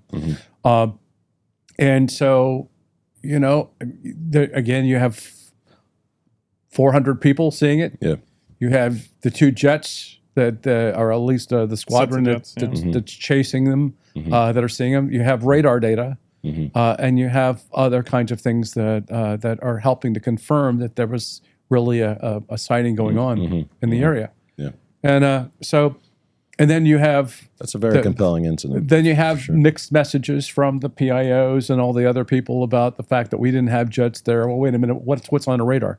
You know, you know, and then they confirmed that there actually were these jets that were sent up, and you know, and so again, the story of all, even with the Phoenix case, you had people calling over Luke Air Force Base, which is right there in the town, that they went to the public information officer. We have these lights down there. Now, if you expect that everything in the government is coordinated and they have this wonderful collaboration, does the PIO know that there is a test going on down on the flight range down there at that evening? No. Did they have time to go out and really coordinate and get that? No. So they're giving out bad information at first. Then they have to go back and study it and figure out, well, there's something here. I need to get more information. And then they go get it. I work at Redstone Arsenal in Huntsville. There's 3 or 4 test ranges we've got. Do any of us know what's going on at those test ranges and stuff like that? No. Does the public information officer on the base know about those? No. Many of them are all classified. They're testing new equipment or something like that, and they're not letting you know. So again, there's a delay in terms of them knowing about anything about that, and they can't get their story straight. So that's to be expected. So what are the hardcore compelling facts and data points that you guys have been able to pull from this case? I think we talked about a couple of them from a radar standpoint. Yeah. So Robert Powell's work on the case was primarily on the radar data, right? He pulled in and then forgive me, I don't know all the names, but he pulled in a radar expert who specifically is, you know, an expert in radar interpretation, that sort of thing. So the radar actually shows the object, in his opinion and the expert's opinion, basically moving to one location and then the F-16's reacting, going to that location because it's showing up on the radar. It moves to a location and stops. He has the actual FAA release data radar. He has it. And it shows it moving from one location to another and then disappearing or stopping or whatever it's doing. F-16's going to that location, looking for it, and then it starting on moving in another locations, and then the F-16's reacting and going to that location looking for it. Couldn't find it. You can tell they can't find it. And then it moving again across the area. A massive object, according to witnesses. I think there was actually a lot more homogeny in what the object was. It's just depending on what angle you were looking at the object. Okay, gotcha. So people saw like a donut or like a cigar, but because they're looking at it from the side, and then the guy underneath it saw this big wedge. Kind of reminded, you know, like the drawings remind me of like the Star Trek symbol on your shirt. The hunter guy, right? Yeah, the hunter who was in his blind, who looked at the thing. It was so large, it had divots in it. He could see all the little details. It was so large, it, you know, took his breath away. I mean, it kind of made, you know, freaked him out. Like it was the sky was flying in front and above him. So how fast was the object moving? Do we remember? I don't think it was moving very quickly. Okay. So I think the biggest thing about the case was that the object had the ability to basically disappear from reality. Like you couldn't find it if you were looking at it. Both visually because the jets were scrambled and on the radar. Okay. And the size of the object was estimated to be all over the map. So the guy that was closest to it was basically what was it, miles? He was thinking 2 miles long or something. So something that was much larger than we're used to interpreting, meaning we're not used to seeing a building flying above us, right? I mean, we barely see, you know, dirigibles these days that are big enough to like, wow, that thing's huge. It's a Goodyear blimp, you know, wow. You know, and he said no noise, right? No noise. Well, I think there was some humming or something, but it's very little noise. Okay, something like gotcha. that. So you can see that basically you got possible movement at 1,900 miles an hour. Wow. You've got objects that are also From radar? 600 miles an hour. Yeah. Okay. And then you got an object or speed of 47 miles an hour. Well, think about an aircraft. It can't go Right. slow because it'll fall out of the sky, Yeah, right? it has to constantly be moving. So it's going to have a speed to it, right? Yep, 16s. Yeah. So now you got that all over the board in terms of that. And we talked earlier about even the Aguadilla case, but we didn't talk about the fact that I said at 9 o'clock is when they had the sighting, but prior to that, we had 50 hits on radar when we actually got the radar data that showed this thing doing much like what we talked about with the Tic Tac, where this thing was bouncing around in areas. Show up in an area and it around was a little bit. going from one position to another position in over 1,000 miles an hour. Right. Okay, so even the radar data was showing something that was extremely convincing. And oh, by the way, that the radar data ends where it's now coming in toward Land, the base when they pick it up. So you don't see any more blips out there, And a lot of that is because the altitude of the radar that we were using only can track things above, I think it's like 250 feet. So it's unable to detect anything lower than that. And we believe during our incident, the object, during the video anyway, the object was well below that. So it wouldn't show up. And that was also why we contemplated why you would get a blip here and then it shows up over here, because it was constantly in and out of that detection zone. One of the reasons why we wish that the government was a little bit more cooperative, because the 84 RADs would have given us the rest of the picture. Right. So again, incomplete data. The FAA stopped releasing data because they were getting so many FOIA requests on radar data, right? From John Q. Citizen wanting to know about UFO cases and everything else. Robert Powell. That they stopped giving out radar data. But now what we see is that it's re-energized with now allegedly cooperation with Aero. Okay. To where they will now provide the data, but we're still The struggling. radar data. But we're still struggling getting it. I just don't think they ever went that granular. I don't think they ever took any of those cases to that level. And that's where I think that, some transparency in their operations would have been great to see, okay, did you investigate or did you just do interviews and that's it? So, yeah. They have to do better at basically conveying trust by a little bit more transparency and stuff. I think that then if they want to be really, beneficial to the rest of the public who wants to know. Right. The most often reported, of course, is the sphere, and then there's a disc shape. But if you ever take, and this is something I always do in my lectures and stuff like that. If you take a plate, put it on the edge, and look at it, it's elongated, right? As I turn it up, it's oval, and as I turn it up further, it's round, right? Going back to your point about what's your position in terms of seeing it, you would describe it multiple ways, right? Right. It was an oval object. It was a round object. Cigar, It was whatever. And so we were looking at also has over the period of time their maneuverability been the same?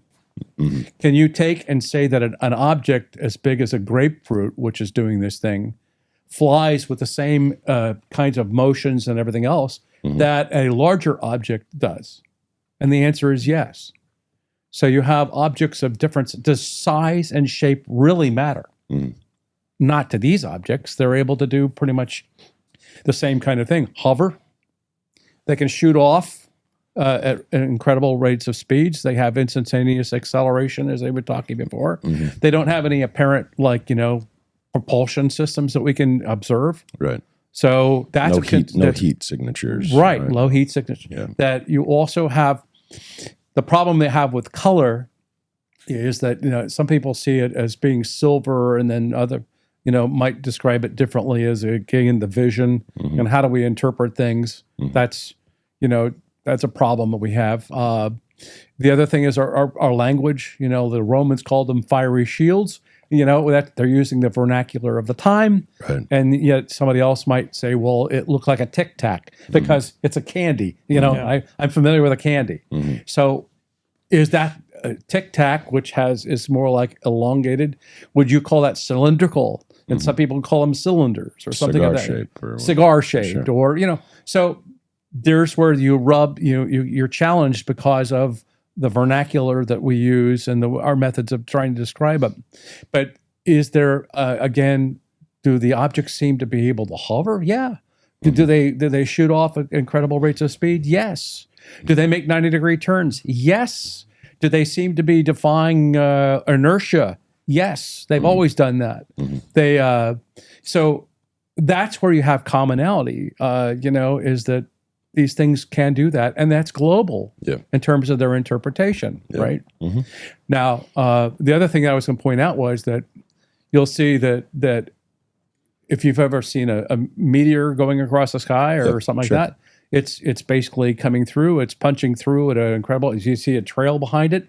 These things don't have trails, and they're going about that same speed, right? There's no trail. They seemingly don't have any sound. Is a problem in the sense that what's the distance away from you? Could you hear it? Also, which is the wind direction? The wind might be blowing the sound a different direction. Is it the fact that it's above or below human hearing, like ultrasonic or something of that nature? And so that's where we hope to have acoustic devices that can look into those other further than just the auditory range that the humans have, right. To be able to say, well, wait a minute, I'm picking up a sound. This is interesting little point. Hestel in Norway. I was talking with somebody over there who is saying that they're finding out that the vast majority of the people over there are actually hearing the object first. Then they look up and they see it. So they're actually hearing a sound, right? And they described the sound as being if I had a set of chains, and I was dragging it across the floor. And I thought that's really interesting because everybody here is describing something that it was soundless. There was no sound, right? So ultimately, why are they having a sound and we're not having a sound? And what's that about? So those are the kinds of also additional studies that we need to do to find out what that could be, get equipment out there, see if we can detect it acoustically, and then now be able to have the measurable kind of data that we could work with to figure out what that's about. Yeah. Makes so sense. you get what I'm saying, right? There might be it might be that there's this sound commonality, but we just don't know. Okay. And we're just now getting people that are wanting to focus on that study and to do that. Carl Feint wrote a book that dealt with UFOs in water, and it's an excellent book because it shows that. I was just going to ask about water. He looks at That's cases. One of our other studies is about looking at the physical effects from objects in the air or water or whatever of that. Can we detect any certain things about them? Commander Slate, who was in that aircraft, that upper berth for the Nimitz case, made an observation that said, I saw that there was some sort of a mirage-like effect around the Tic Tac.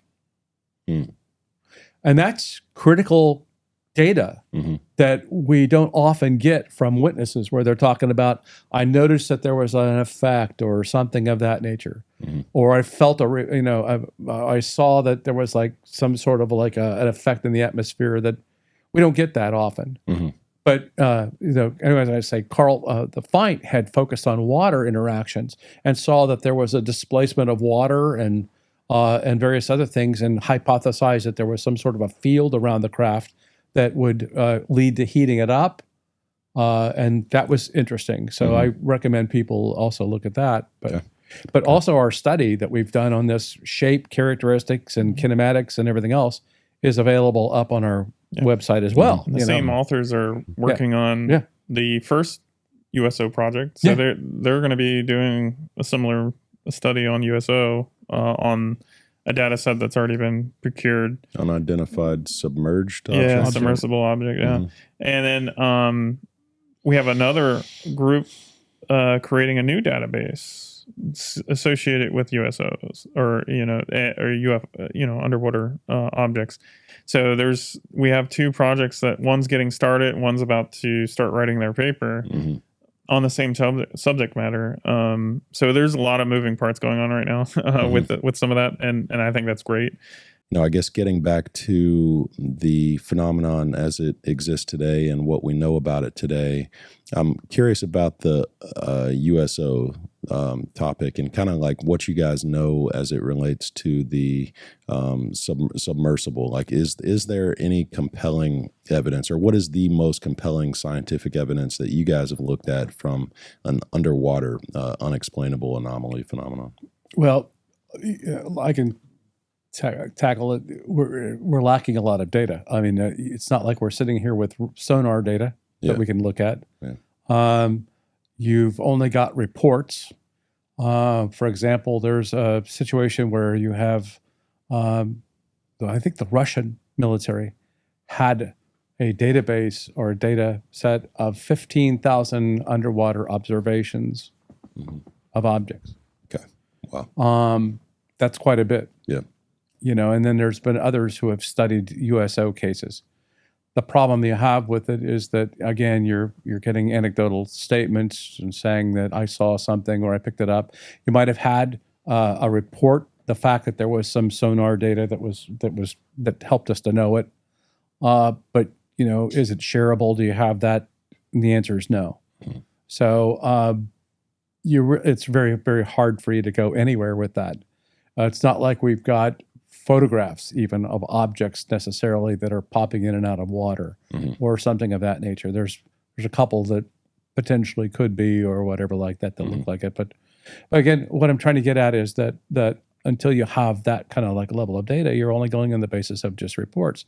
And there's a wide number of reports that tell you that at certain locations around the planet, there seems to be objects. There was I remember reading, this is like many, many, many moons ago, decades and decades ago, about a training mission of subs that was over in the Atlantic Ocean, and they were doing this training session. And allegedly, they had tracked an object that was going 375 knots underwater. Which is, what does that translate to? Well, okay, so there it's 430 miles. 430 miles an hour. That's fast. That's pretty fast, right? And this was back in the 70s. And then the same object allegedly was seen to go down to record depths of the water and apparently come back up in one piece. And it was tracked for like several days. Right? Yeah. So again, those are stories. Right. Right. Oh, like They our sound, colleague. Yeah. They're incredible. Yeah. Show me where you collected any evidence to support that, or can you share any of the data that you had? And the answer is no. So what do we do with it? The challenge we're having now is the fact, and you'll appreciate what I'm going to say, is that you've gone from VFX editors who can now manipulate video images, making things look like Star Wars or something equate. That's now technology in the hands of those editors, right? Okay, with AI now. With AI. But now you're adding. I was going to say. Now let's add in AI. Right. It's going to be impossible. And now you won't be able to even get to a point where you can analyze anything because of the nature of AI now that you're applying to it. Right. So, I mean, deep fakes what does that and all do that wonderful stuff. What does that do to this phenomenon, AI? Well, that's why we can't. That's why we're not going to be able to trust untrustworthy sources. Yeah. In other words, I would tell Arrow, don't waste your time on getting civilian kinds of things at all. That's kind of where NASA was going to go too. Like, don't do it. Stay away from the civilian. Because it's just focus on getting your aircraft, your satellites, and everything else fitted with the proper kind of technology, if you would, to be able to get the answer that you want to get now, right? And go after it that way, because ultimately you're going to never get anywhere. Right. Dog chasing its tail. It's AI is going to help us, and it's going to deter us. Deter us. So it's going to deter us, meaning eyewitness and videos are just stories, like I've always said. We need to get away from that. Yeah. Video evidence is going to be stories. Now, Right. IR video or thermal imaging, you can verify, but still have the challenge with AI, right? So AI could probably fake that pretty easily because it has examples to go off of that are on the internet now. So, you're going to need mass. I mean, you're going to need. It's either going to need to be military. It's going to need to be picked up on some. It's essentially going to need to be military or mass sightings. Yeah. So the other thing is AI can help us because there's a something that may come out. I'm hoping in the near future we'll be able to go in depth. But data collection can be difficult, especially when humans are in charge of constantly collecting the data, analyzing the data. Not that we're still going to be doing that, but there are methods, and it's not truly AI. They like calling it that because it's a marketing tool, but using computing machine learning, yes, is a better way to say it. Yeah, because it's not really AI.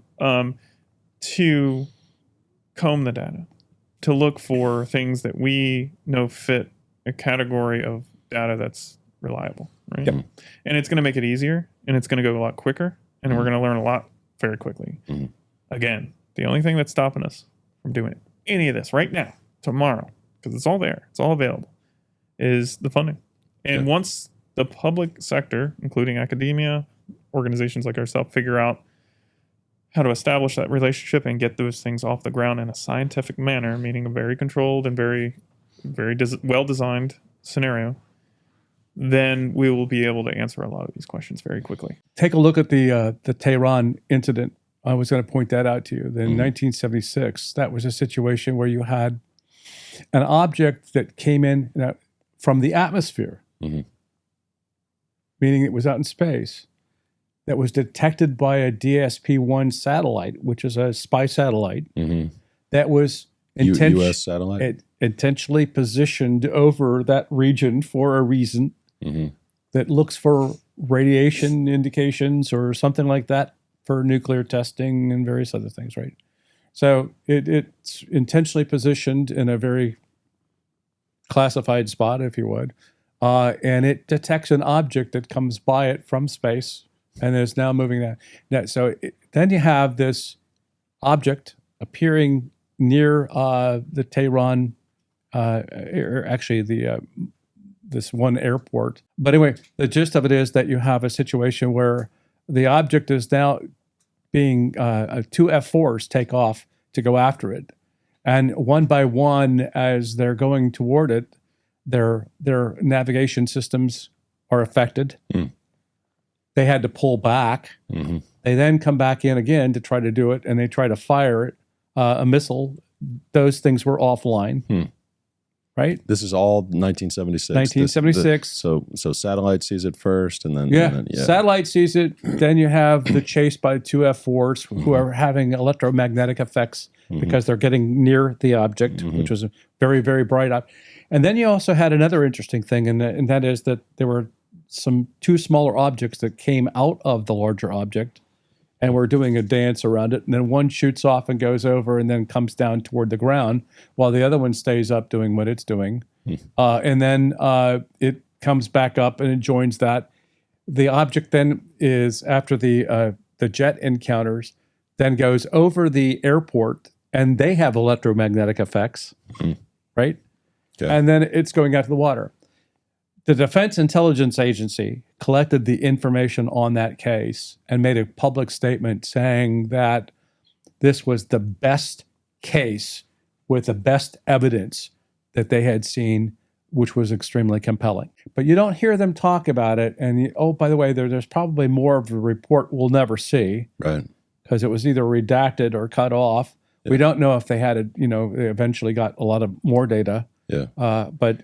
So is there enough evidence just in that case, physical, hard evidence, not relying on eyewitnesses? I mean, if you're talking about satellite data and you're talking about radar data and you're talking about. That's evidence right there. So that's a fact that this happened, that something came from space and went down and this is the DIA saying this is a great case. Right. It's like, but we're not going to show you the data. Right. So this is, I mean, there's something happening. Yeah, I mean, there's cases like that are out there. I mean, many cases throughout history. Yeah. None of that was in his history report at all. Right. Of course, Right. And they could, but anyway, that's the point that I'm getting at is that what constitutes evidence in your mind? Yeah. I mean, and I mention this when I give lectures, but you have the court of law, and then you have the court of science, right? In the court of law, you just give me your testimony and I'll convict you. I mean, you did it. He was the one that did it, and there might be some rudimentary evidence or it's like whatever reasonable doubt that I can Sure. that I can put in it, and a jury's going to find you guilty, right? And what's reason? Right? Reason to one person to another is different. So now the court of science is holistically different. Yeah. And that is that you don't have a jury that's out there doing it. It's a whole bunch of other scientists who are going to look at your paper that you write and be critical about it, or write some sort of whatever in a disagreement. But they're going to be looking for verifiable evidence, and what can you get in the way of verifiable good data to work with. And the problem we have with the whole phenomena has been we don't often get that good, solid data that we can work with. Even in that Tehran case that I'm telling you, did anybody give you the measurements of the radiation that caught or any effects from the aircraft themselves? No, it's the pilots and saying that they had that and they had to pull back and describe that was happening. But, in the Nimitz case, where you had electronic jamming taking place on the display of that video, that was telling you, and they talked about the fact that it was receiving jamming. Again, there's electromagnetic radiation that's coming or something like that, and it's playing with that system. And it was detected. And, that's, again, evidence. Yeah. The fact that you're getting that. And with this Tehran case, if there was a jury of 12 people, then they would have come to this conclusion that this was a real event and that this actually happened. So going back to disclosure, you probably would have had a conviction, and people would have said, "Well, yeah, this is extraterrestrial." Right. That would have been. It would have been it. Yeah. But in the court of science, you're not going to get that. Yeah. And it's like, well, what level of evidence do I have to provide to convince you that this is, well, if I wanted to say ET, and I'm again, there's more hypotheses than just ET, non-human, right? Non-human. But exactly. I'm going to have something with maybe different isotope ratios, clearly indicating that it was not something from here, maybe some advanced properties that it has where the metal floats in the air or something of that nature. But the satellite up there at orbiting in space isn't enough for the scientific community. Exactly. It just detected radiation or something like that. It was going by, right? So that's not enough. Okay. And I haven't got any of that data from those two F-4 aircraft, or I haven't got the any other data from the air traffic control tower. So, again, what constitutes evidence, and yet it's DIA is saying it's the most compelling case that they have ever seen. I mean, it's like, okay. Well, this is the heart of the phenomenon, really. This is the heart of the division of the phenomenon, where you have people that think that this is something that's happening that is related to non-human intelligence, and then you have people that say, prove it. And so on the one hand, you have the people that would go along with a court of law, and you've got 12 jury members that can prove something, that absolutely can prove something beyond a reasonable doubt, but you can't do it in a scientific, like in a repeatable sort of a scientific manner where you can fully explain every aspect of every situation. And that's the division. You have people on that side, and you have people on the scientific, and you have people on the logic side. You've got so many different sides. Let me point out to you, I don't have to have disclosure if I'm talking to the witnesses who've actually seen these things. Up close. I don't need you to give me disclosure. I've already got it. Right. I saw something that was disc-shaped object, was right in front of me, and everything else. Right. I don't need proof. I don't need, and so to them, you don't need it. Yeah. But to the general public who really, I have family members who are on farms, they could care less about this whole thing about UFOs. They're not interested. Yeah. They're worrying about, their crop or whatever that they've got going on, right? And they're not informed about it. So it's a non-issue. I could care less. So you have that group of people. So when we talk about disclosure, who are we trying to prove? Right. Two. Right. Right. You know, who are we trying to prove?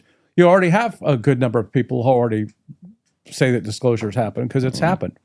The Air Force or the military or the government have now, even if you look at Project Blue Book, they couldn't explain 30% of the cases. Well, guess what? There's a real phenomena there. 30% of your cases you couldn't explain. Right. But you didn't come out and say it. And then the government in 2017 or after that, like they pops up and says, well, UFOs exist. Okay. That's kind of a disclosure, right? I mean, you know, okay, they exist. But people want to take it to further and say, I want it to be ET, and I want you to tell me that there's life on other planets, and they're here and they're doing it. Right. I need someone in a position of authority to tell me this, and then I need to have it land on my backyard and shake my hand. And shake my hand. Yeah. Right? Or that I can see the license plate from which state or country or planet or whatever it came from. Right. Who would you trust to tell you that the truth? The truth. Yeah, about my reality. Do I believe a president of any political party can come out and that there's going to be a part of the population that believes and doesn't believe it? Right. Like that's this and that. So who do you go to? Is it the Vatican? Is the Pope going to have to come? Is it somebody else?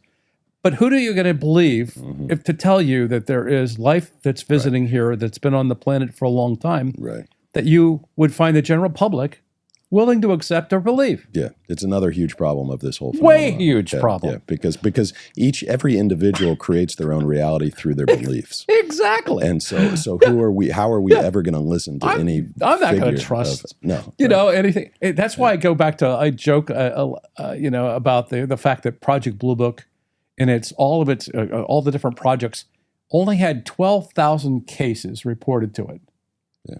Who would go to report anything to the U.S. government about anything, right? Right. No. And so why would I, you get what I'm saying, right? I saw a UFO. I'm not going to report it to anybody. I'm not going to report it. No there way. you go. I'm not going to talk about it. So, I mean, I'll talk about it on this podcast, but not to the U.S. government. What are they going to do? Yeah. So, I mean, it's a joke to think that you're going to get that, and, I've given lectures for years to people. I ask them in the room, how many of you have seen something? And then I got hands going up. I saw something for the ones that want to admit it. Yeah. And then how many report it? Nobody raises their hand. Right. Then I gave a lecture to people at Wright-Patterson Air Force Base that work in the Foreign Technology Division area that did their stuff, to studying it for the Project Blue Book. And I said, how many in this room have ever seen a UFO? And then, one hand might have gone up. At the break, I was pummeled by individuals walking up to me and telling me their individual stories. Yeah, sure. Right. Right? Yeah, all the time. Yeah. And they're in private, I'll tell you in private, but I won't talk it public. Right? Yeah, right. I'm not going to do that. Right. And that's the stigma. It is the whole stigma. That stigma that's out there that's keeping the lid on this thing. Yeah. Yeah. And it's not going to happen where, Arrow says, well, we want all the military to report this and we want you all to talk up now. Yeah. I'm sorry. Right. That's going to take a long time to change that attitude. There was I shared the Facebook, the New York Times 2017. The whole article broke. All that news came out. I shared that on Facebook as a post and shared the New York Times article in 2017 with all of my friends. All out, got it out there in public. What were the reactions? Guess how many likes or comments I got on that post? I don't know. Zero. Absolutely zero. Put a picture of your kids playing with a birthday cake. Nobody. I'm like, look at this, guys. This is the biggest news in the history of humanity. What do you guys think? Nothing. Absolutely nothing. And it turned me off to, again, it's exactly what you're saying, with nobody wanting to raise their hand in school, everybody coming to talk to you in private, but everybody just totally avoids this issue and just totally ignores it and just doesn't talk about it. I dropped Facebook for 5 years after that, because I'm just like, this is just fake. It's just so fake. I get all these pictures of all these, fake smiles and everybody's happy all the time. And I go to try to talk about one thing that might be actually reality. Yeah. And it's like, crickets. And so, Memes. yeah. So I finally did come back on, but it does show it shows how ridiculous it is that people are just so, I don't know, I guess it's different reasons for different people, but so afraid to talk about it, or just so hesitant to talk about it. Yeah. You'd mentioned that there are how many reports monthly worldwide now that are coming out, that are being actually reported? Did you say? Well, I mean, the problem is that there's multiple databases. But anyway, I mean, you got like MUFON's got one, NewFork has another one. There's a couple other databases that exist where people can report. So if you ever got them all together, you'd find out that there could be well over 1,000 cases a month that are going on. And you got to extrapolate, is that population densities? You got to get rid of that. You got to do per capita studies. You got to really figure out, because it could be just, we got like 100 sightings in Chicago. Well, it's because it's Chicago. It's a huge city. So, it's not easy. And then the data filtration is not easy, because it's like, we know this from MUFON that not all cases are equal, and not all the people that work on the cases are equal. Oh, sure. So it's just like in criminal investigative work, you don't have the same caliber of investigator working on each case. Yeah. So does that change your data? Sure it does. Hynek, Jalen Hynek, I heard him present in Dayton, Ohio at the Engineers Club, back in the 60s. This is like when I just almost got into the whole thing. And he was the consultant for Project, Blue Book, as well as the Project Grudge, and he was doing that consulting work. He was giving me statistics. He was saying that 1 out of every 12 sightings are reported. Now, I don't know what he came up with to be able to deduce that, but I would, I think that's woefully lacking in terms of number. Yeah. But it was at that time, it was 1 out of every 12. The other statistics that they kept putting up, and this was an interesting one, more observations tend to be obviously in the Northern Hemisphere in the summer. The peak months are like July and so on, and June, and that makes sense because more people are outside, right? And they're going to see stuff, right? Longer days maybe, or whatever. The peak in the Southern Hemisphere was during their winter. It was the same months. Oh, okay. Because more people are outside, like in Florida. We're out. Summer times, we hate it. So I'm talking about when they're having the winter in the Southern Hemisphere. That's when they were out. But again, that was a curious fact. Then also you had the vast majority of the reports for roughly about 9 o'clock until in the evening, until like maybe about midnight or so, and then there was another peak that would be about 4 or 5 in the morning. And if you think about that, that's job changes when people are coming on to or whatever.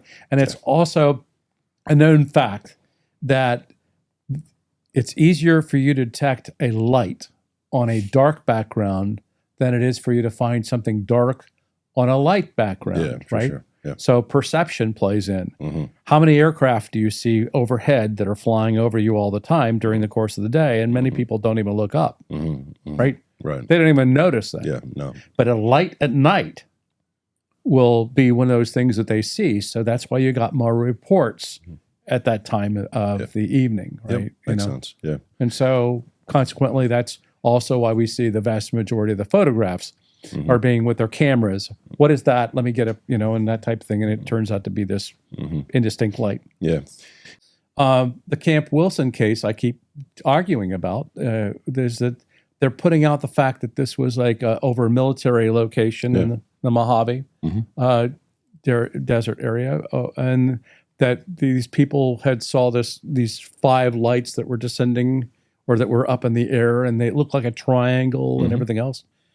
And those are clearly flares. Aren't not telling you that there was an exercise that evening on that base, and they dropped illumination flares down from it, and it was even filmed from below, looking at the lights. But isn't that a triangle-shaped object? No. Behind it? What are the sharp lines? No sharp lines. See, that's, again, your mind is making that into a triangle, and it's not. I don't think my mind is. I see lines. Yeah, there's no lines. That's come on. No. So this is the problem. So when people interpret triangle UFOs, if you haven't seen one, I have. You're going to think that that's one. Yeah. When I've talked to witnesses, when they see one, they're like, no. It doesn't. It looks like a solid object. I see black, but, and then there's an object there, and it has lights on it that are giant round dishes, but not tiny. But he was interviewing the witnesses from the. I don't care. You don't care. I really don't care. No, again, going back to the witnesses were at a distance from this. They were seeing. I've got photographic evidence that they were shooting up and a film of the whole exercise area. Yeah. And looking at the flare, you can see the smoke. Yeah, no, they shot from up the flare. They shot up a flare at the object. Is what Jeremy is saying. There are 5 flares that are moving their way down, and that's fine. The smoke is coming up from each one of those lights, and that's fine. If Jeremy says that's fine. But the problem is Jerry's not following up with showing sources saying this is the statement from the witnesses that said we shot it at the UFO. He didn't do that. He's just saying, well, I've talked to a guy. Yeah. Well, that doesn't matter. That's not good journalism. If you're going to talk to a guy, you need to source your information. You need to tell us exactly how he saw it, where he saw it, what his position was in the military, and if he's willing to come forward. Even most reporters or investigative journalists will say, I can't use this source because he's not willing to come forward. Yeah.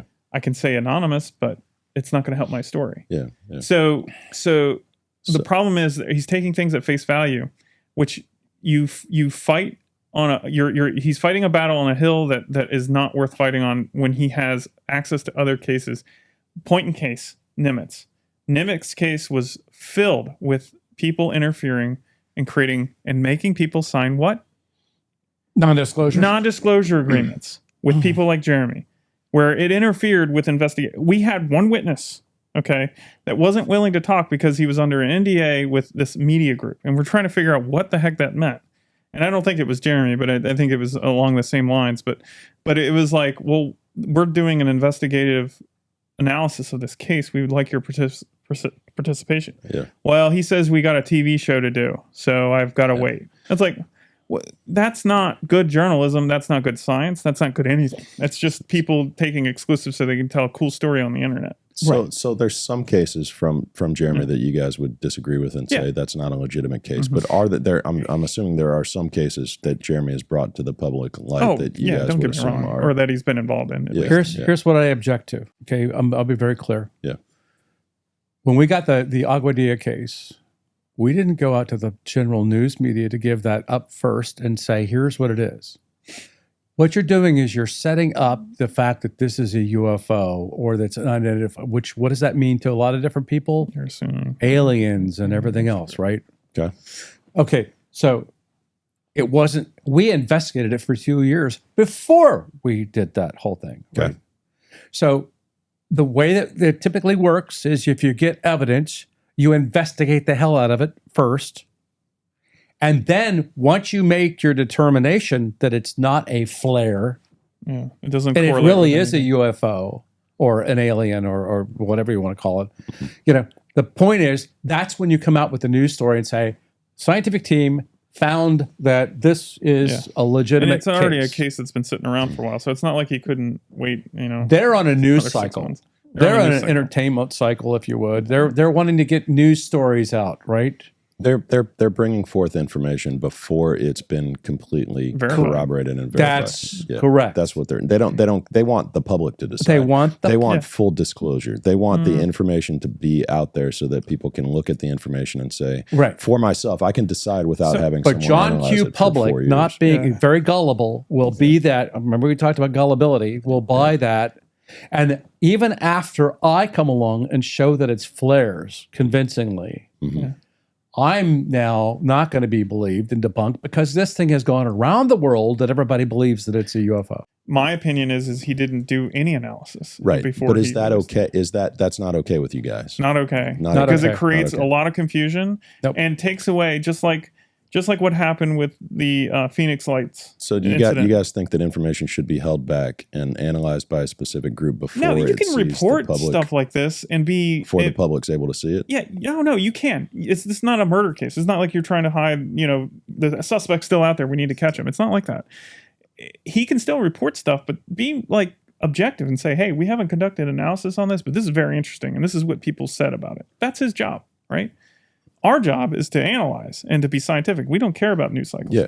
I understand they got a job to do. It's two separate things happening at the same time. Yeah. I mean, you guys just have a different approach. You're analyzing the information to a very high degree of tolerance. You're the scientific coalition for the study of UAP. Right. Jeremy is on the other side where he is saying, hey, I've talked to 50 witnesses at this military camp, and we have this video and we have these images, and here they are, public. You guys decide what you want to do. And they're not passing that data off to scientists to do any study. Sure. So hopefully at some point and that in time, website for Camp Wilson on their site doesn't even mention it doesn't come back and, well, here's the correct story now. Yeah. And it never updated. So it's not the updating. So can't both you guys exist at the same time where it's like a... You're asking our opinion on that. It's like we can exist in the same world with terrible people. And I'm not saying he's that. Isn't he pushing the topic forward? See that, and this is the other argument that I cannot stand, is that it's okay as long as it's any publicity is good publicity, even if it's bad. No, that is so untrue in this, because what happens is that if let's say Joe Public, or it doesn't even matter what Joe Public thinks, but as soon as there's like a situation to where we believe we can help in a situation where academia may be involved or something, they're going to back away because they think a bunch of this is bunk, because people think that good publicity, even if it's bad or good, is good. Pushes it into the public eye. No, it doesn't. It confuses it. I'm not suggesting that at all. I'm just saying, if you have information, is it okay to share that information prior to it being analyzed for 4 years? Can the public see that information and make their own judgment call, and then have you guys come in and study it and figure out the truth behind it, and then release your information? Brian Bender, Leslie Kane. As long as it's followed up by coverage of the report, I don't have any problems. Yeah, so you have good reporters. That doesn't happen. Yeah, that's not happening here. So now you have a whole public in the world believing that is a legitimate case when it's not. Yeah, and so you get what I'm saying, right? Where's the truth? You want truth? Yeah, for sure. You can tell if you want truth, then you need to also be equivalent about coming back and saying, here's what the results of that was. Yeah. And changing your story. Yeah. So first, I want real-time information and full transparency. That's what I want first, and then we decide over time what the truth is together. Well, look at the New York Times piece. I mean, there were some inaccuracies in it, but that's a good example of how you should handle it. Here it is, the information. We're having people look and verify into this. There were some items that were unfinished that they obviously couldn't get done in time to release that article, but they explain that. Mm-hmm. A good example is the Phoenix Lights. There is a huge misconception of that whole case because of a few people. They didn't allow the analysis of that video, and it absolutely murdered the case, because the public and the mainstream media, which really mattered then, not like it doesn't now, but focused on that and only told that story, even though that the more interesting story and the facts and the things that occurred with the bigger event was much more important. And I think a good documentary to watch is like Out of the Blue by that's great. Yeah. Mm-hmm. He does a perfect example. James Fox. Yeah, James Fox. Yeah. Great guy. Love the guy. Nice guy. And he took that and talked to the witnesses, and he even made that distinction, even with the guy who took the video. And he interviews the guy in the video, and then he goes and interviews all these other people that shows what happened. Mm-hmm. And it's just like, well, why was the focus on the guy with the video camera? Look at what this person said. Look at this person said. Look at this military base guy said. Look at what the governor said. Mm-hmm. I know at the time, the governor and some of these witnesses were not coming forward, but later they did. But it so confused that case. To this day, you can still go in a room of people and they say, yeah, I remember seeing that video. That thing is crazy looking. I was like, that's not the UFO, man. The UFO that people saw was way crazier than that video. Mm-hmm. They saw a solid object above them at dusk, meaning still daylight. If you've ever been out in Arizona at dusk, it is clear as a whistle out there. You can see for miles. So when you have 50 Marines seeing flares every day for their entire careers, and then they're all telling Jeremy that these were not flares. What that 50 I saw. Marines? I don't believe that Or they're, however many. I first don't off, think they're not they're- every day. Yeah. What You 50 have Marines? exercises that are periodic that you might do, but it's not every day. Number two, you have different kinds of flares that can be done. You have countermeasure flares, you got illumination flares, you got a whole variety of them. So that doesn't mean that they necessarily see that. Okay. So there's a whole lot of that you have to check out. And you'll find out that, I mean, even on the flares that are dropped over on Redstone Arsenal that I see periodically, when they're doing some sort of a flare drop, are different kinds of flares because they might be experimenting with them, and they all look kind of different. So it's not like, you know, the John Q. public sees those either. Even a lot of the people on the base don't even see them because they're not out there at the right time to be able to look at them. It's something we're used to seeing because we reviewed countless reports and we dove into them, questioned people, went to the sites, did all that stuff. Jeremy does, and I'm not taking away with what Jeremy does. Jeremy does a good job at what he does. He's an entertainer. He's not an investigative reporter. I want to set that straight. Jeremy is not that at all. He's an entertainer. He's a filmmaker. He's not an investigative journalist. Not a filmmaker. He's just a content creator on YouTube. Well, yeah, I mean, he makes actual video. He did a couple films. I'm not trying to. People tell him stuff and he reports it. Yeah, I mean, and people come to him with wrong with videos and with sightings. No, and he also did films. He did the film on Lazar. Yeah, he did the Lazar. You know, sure. that whole Yeah. that's a kind of what started it. filmmaker. Right. You know, you can Yeah. still label that. He's got an IMDb. Yeah, So, that's right. He did direct that one, didn't he? It's like and this is where I'm at on that. I'll sound harsh when I say this. All of it's a waste of time. Worrying about Bob Lazar real or not, waste of time. Worrying about if those flares are a UFO or not, kind of a waste of time. Yeah. Kind of. And I say it because that's kind of a weird one. All these conspiracies, Roswell, worst investigated case in history, in my opinion. Waste of time. Stop wasting your time. If you're a serious researcher, investigator, walk away from all that. Worry about what's going on right now. Worry about changing how we get our information about this phenomenon. Work on means and methods that are new to the phenomenon. Create something new. Find out new information. Stop waiting for people to tell you the story. Stop waiting for the government to tell you the truth. Because it's never going to happen the way that you want it to happen. It's never going to happen. All right, interesting. So, I mean, there's, it's a interesting perspective. So then all of your energy then would be focused where? Right now, what we're doing, taking those steps in that staircase of knowledge, of understanding UAPs, starting at the bottom and working our way to the top. And I think that it will eventually end with us, not end, but make progress where we're actually taking what we're learning in the field and applying it to real-time data collection of our own. What are your thoughts before I just maybe another question or two and then we can wrap it up? But just we've mentioned David Grush a few times and I'm just curious to know what your guys' thoughts are on that entire situation. Well, I mean, in every respect of the word, I think he's extremely credible. I mean, he's held a very high level clearance for a long time. I think that the fact that he did the right thing in terms of going to the IG first was the proper thing to do, especially when you're dealing with this kind of like level of stuff. Inspector General.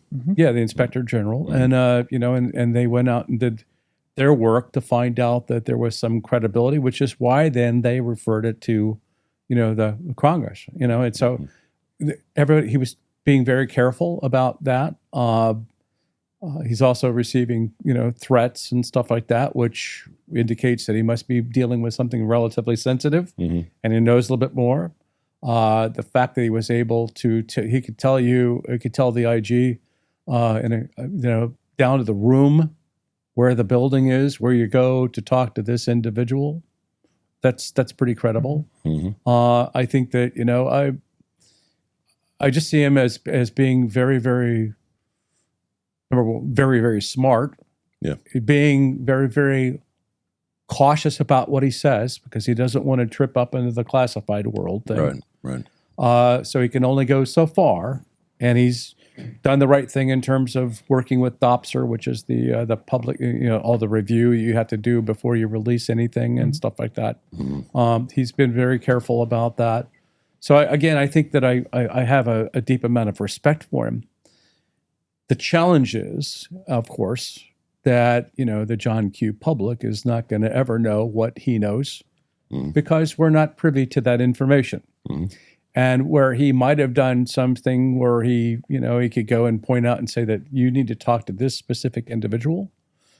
You're not going to get the name of that individual. You're not going to hear the story that they've got because that's all in classified world discussions. So are we ever really, as a general public, going to ever be able to corroborate David Grush? And in our minds, we want that corroboration. We want that. That's what we want. And we're not going to get it. We just want the truth, yeah. And so the problem is that, there's always been this question about, well, do you really want to believe him? And then you have things like this history report, which goes through and tries to dispel it, but saying we went to this person, we went to that person, and we went to that person.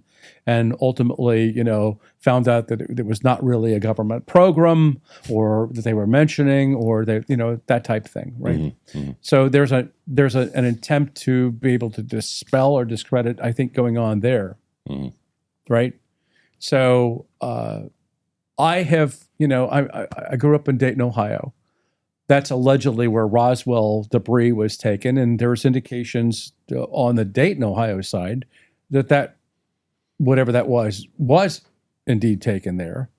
There's people and conversations that happened there with, what is this stuff? Not that beings were taken there, but craft, and that is, again, a logical place where you take it because that's where they do the re-engineering work. That's what the purpose of Foreign Technology Division was. Is to do re-engineering. And much in the same way that at Redstone Arsenal, we have MISIC. That's the Missile and Space Intelligence Center. And that's where you take SCUDs and all these other kinds of things, and they re-engineer it. So foreign stuff, foreign technology that we get, goes to these specific locations, and then you have that process happen, right? So again, the debris would have logically flown from, I guess, Fort Worth or wherever it was when they left Roswell to Fort Worth. It would have been brought over there. As far as beings, I have no clue. But anyway, so, and I've heard stories the whole time I was there, from people who have been talking about crashed UFOs. You have the Kecksburg case. The Kecksburg case is a craft object that was like an acorn-shaped object that landed out there that was picked up by the military and carted off, and people are seeing it going by. Is it logical? Yes, it's completely logical that we would do that. That's what our military was trained in. Project Moondust was about going and collecting that type of stuff. Not just UFOs, but again, foreign technology to bring it back to be able to deal with it and re-engineer and figure out what it was.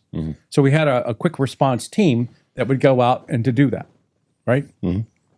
So ultimately, in my perception, is that we have, and then I've got a friend of mine, Len Stringfield, who is deceased, who was in MUFON for many, many years, who started collecting and getting all these crash retrieval reports. And he had something in excess of 200 worldwide. Right? Now, the vast majority of them, again, anecdotal stories.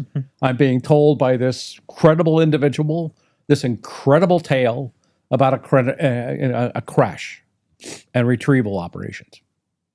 All right. Even if one or two of those is accurate, it would indicate that we have actually collected something, whether we have the technology to be able to figure out something. Like if I gave an iPhone to a Neanderthal back then, would they know the function of whatever that material was? Tell them about the metal, the memory metal. Yeah. Well, then you have the actual research behind it that was real. Yeah. So then you got the interesting story about the fact that you'll take a look at, the metal was described as being one. There were several types of metal in the Roswell event. One, it was lightweight, it was metallic. You could close your hand and crumple it in your hand. And when you opened up your hand, it returned to its previous shape. Yep. That's one metal. The second metal was a very lightweight material, and if you tried to bend it or burn it or do anything to it, you couldn't get it to change shape. It was that strong. Okay. Okay. So there's those two types of metals that were talked about. When then you look at the fact that if you look at follow Project Blue Book, you'll find out that they worked with Battelle Memorial Institute, who was contracted to do a lot of the work and helped write the Special Report 14, which was a report on the shape study that they did. All right. So Battelle has this relationship with this project. Then when you take a look at metal history, and you find out that, guess what? There's this metal that you've got, you can take it, you can crumple it in your hand, and it'll return to its normal shape. Starts suddenly appearing out of Battelle in the 60s, and it eventually is then passed off over to other people to figure out how to develop it. Well, guess what? Then you have the thing called nitinol, which is nickel titanium alloy that came up that does that very thing. And the NOL on nitinol, Naval Ordnance Lab. So that's one of those ones that developed this metal that you can bend. Now, guess what? We're all wearing that today. If you ever seen glasses where you have metal, you can bend it and it'll go back. It's now been integrated into our use for a variety of things. They use this kind of alloy in aircraft or aircraft engines. They use it in a variety of other places. And so you've got now memory alloy, if you would, that potentially came from a crash in the 47 time period that starts appearing out of where? Out of Dayton, Ohio, working with Battelle. You get the trend, right? Yeah. Well, good. I mean, that's an excellent discussion. I feel like we could probably talk about this for another 4 hours, but this is going to be a long episode as it is. So congratulations to anybody who got through this episode. I mean, this is, I don't know if I'll break this into two or not, but this is a ton of material to talk about. So, but, certainly really appreciate you guys' thoughts and being here and sharing all the information with me and the stories. Is there anything else that we missed? Is there any other sort of big topic or anything that you guys would like to mention? Yeah, I think that, well, first off, I'd like to be able to say that explorescu.org is our website. Yep. But we also have a conference coming up at May 31st to June 2nd. Yep. It's in Huntsville, Rocket City. It's also virtual. And so hopefully we can we have a whole bunch of scientists lined up to be able to do their presentations. We've been posting our conferences. We've been posting our conferences, the videos from previous ones, on our YouTube channel. We also want to encourage people, because we are very transparent. We put up all of our papers and our newsletters and everything else actually on our website. So, I mean, if you have an interest in the scientific approach and you want to read our papers or whatever like that, we are trying to be as transparent as possible. Yeah. I will also point out to you that even in the National Defense Authorization Act for, I think it was 2021 or 2022 updated version. Gillibrand, Senator Gillibrand also had SCU listed because we were considered to be a very credible organization that could help them out. Good. And so we've done a lot of things to be able to remain as credible as possible. Yeah. We're continuing to grow. We're over 300 people now, and that's encouraging.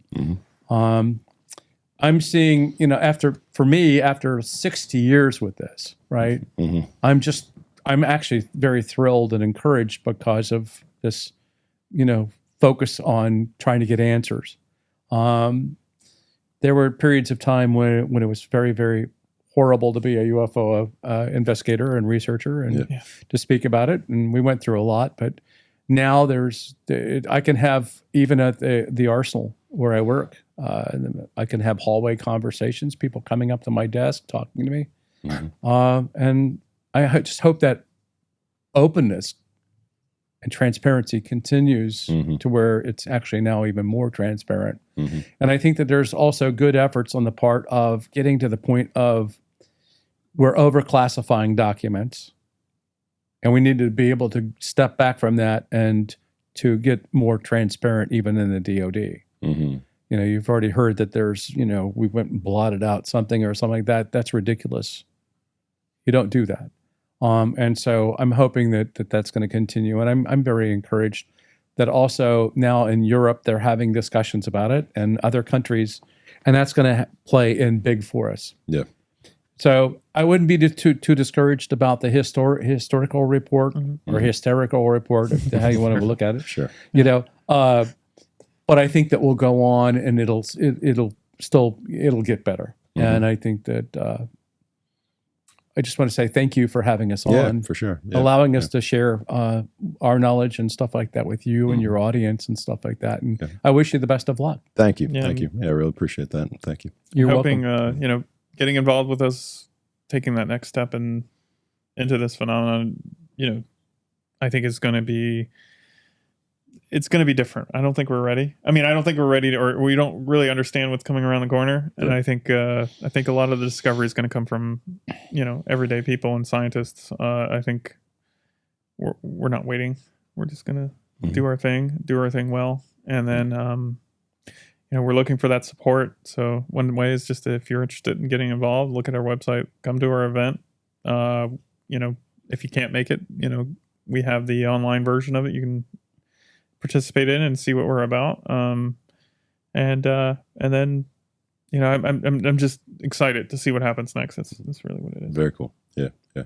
Well, great job, you guys. You know, first, not just on this podcast, of course, but what you're doing to bring the topic to light and to talk about it and to bring the facts to light. And of course, the approach that you take is, you know, it's just a scientific approach. I mean, you're doing your research. You're not just, you know, pumping information out there, and you know, you're actually taking the time to be scientific and to study it and to share that with people. So I applaud you guys for what you're doing and for the you know, the facts and the information that you're bringing out. I know that, you know, reputation is so important in what you guys do, and you know, you can lose that very quickly in the UFO phenomenon when you're talking about this world. It can be gone, you know, immediately with just one, and that's why you're, you know, Morgan, you're talking about this stair-step approach, and not you know, you don't want